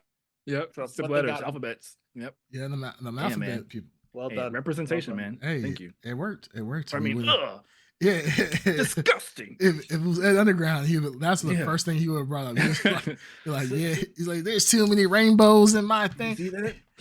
Almost made me gay. Almost made my kids gay. Yeah, he's like, I liked it, but I hate myself for it. Yeah. Yeah, but yeah, it is what it is, man. So, yeah, no, great episode. I'm looking forward to what the rest of the season looks like. I think honestly, if they can keep this momentum up, yeah, they had troubling. They won't. No, I know they won't. But I'm saying if they could do that, this would make this series that much better, right? Well, they got 3 episodes left, right? So yep, we have. I mean, they're positioned in a really good. They've gotten rid of the characters that we don't like. We're left with half the characters we do like. Yeah. And what is this? What episode was this? 5? 5. Yep. 8, right? Out of 8, yeah. So we got 6, 7, and 8 left. So just down to the last 3. They gotta reveal the witches. They gotta. I mean, I just don't know. Can they wrap it up with 35-minute episodes? Because I feel like the first one, right, was. By the way, I love the runtimes on these things. Yeah, the runtimes are not shorter times. Love them because less shorter runtimes means less talking, unless we get like an episode 4 again where they just do talking the entire thing. It was less talking, gives more action, and so forth. Yeah, I hope. But that's the thing, right? It's like this episode really worked a lot because of it's short, not a lot. I mean, a lot happened, but at the same time, not a lot of the story moved forward necessarily. You know what I mean? So it's like I don't know how much exposition they can still fit into the next 3 and still kind of keep up that level of quality without a good action scene, right? Do they have any good exposition scenes of just story dialogue? I don't know. We'll have to see. But yeah, we're just gonna see. I mean, they put $180 million into this. So I mean, how many more millions they have left for the last 3 episodes? You know, so but not like I said, this is a fun this is at minimum fun. So 100%. Yeah, this is Star Wars like we haven't really seen it before. I have to give them credit. We haven't seen a lot of Star Wars episodes or Star Wars in general where all the good people die. All the good people die in one episode, like this. So usually they'd be like, "Oh no, Master Timothy died." Like, "Oh no," that's the whole big thing. Like, "Oh no, what I'm gonna do? No, now you're a Jedi Master now, and in honor of them, now everybody's dead." So it's just like cool. So all right, do you guys have anything else for? Nope. All good. All right, Bandito, you good? Yeah, man, I'm chilling. All right, first episode. How do you feel? You feel? Do I need to do a Joker impression? Don't close it out. Yep, let's go ahead. Yeah, let's go ahead. Let's go wrap it up. Well. That's fucking good. That's already good. That's really good. And what do you have left? 24 hours to respond. I don't know how I got these. Taking everything from this man. Yeah. He has no identity anymore. He's just gonna be in the shower, just like, who am I? It's like, Bandito took everything from me. I'll let him keep Jared Leto Joker. He can do that one. Oh, he hates Damaged. That one. I love that one. Hey, Betty, do you drive a sound? I mean, I do not, unfortunately. I'm sorry. Okay. All right. Ah, damn it. So close. We'll get there. We almost had the perfect clone.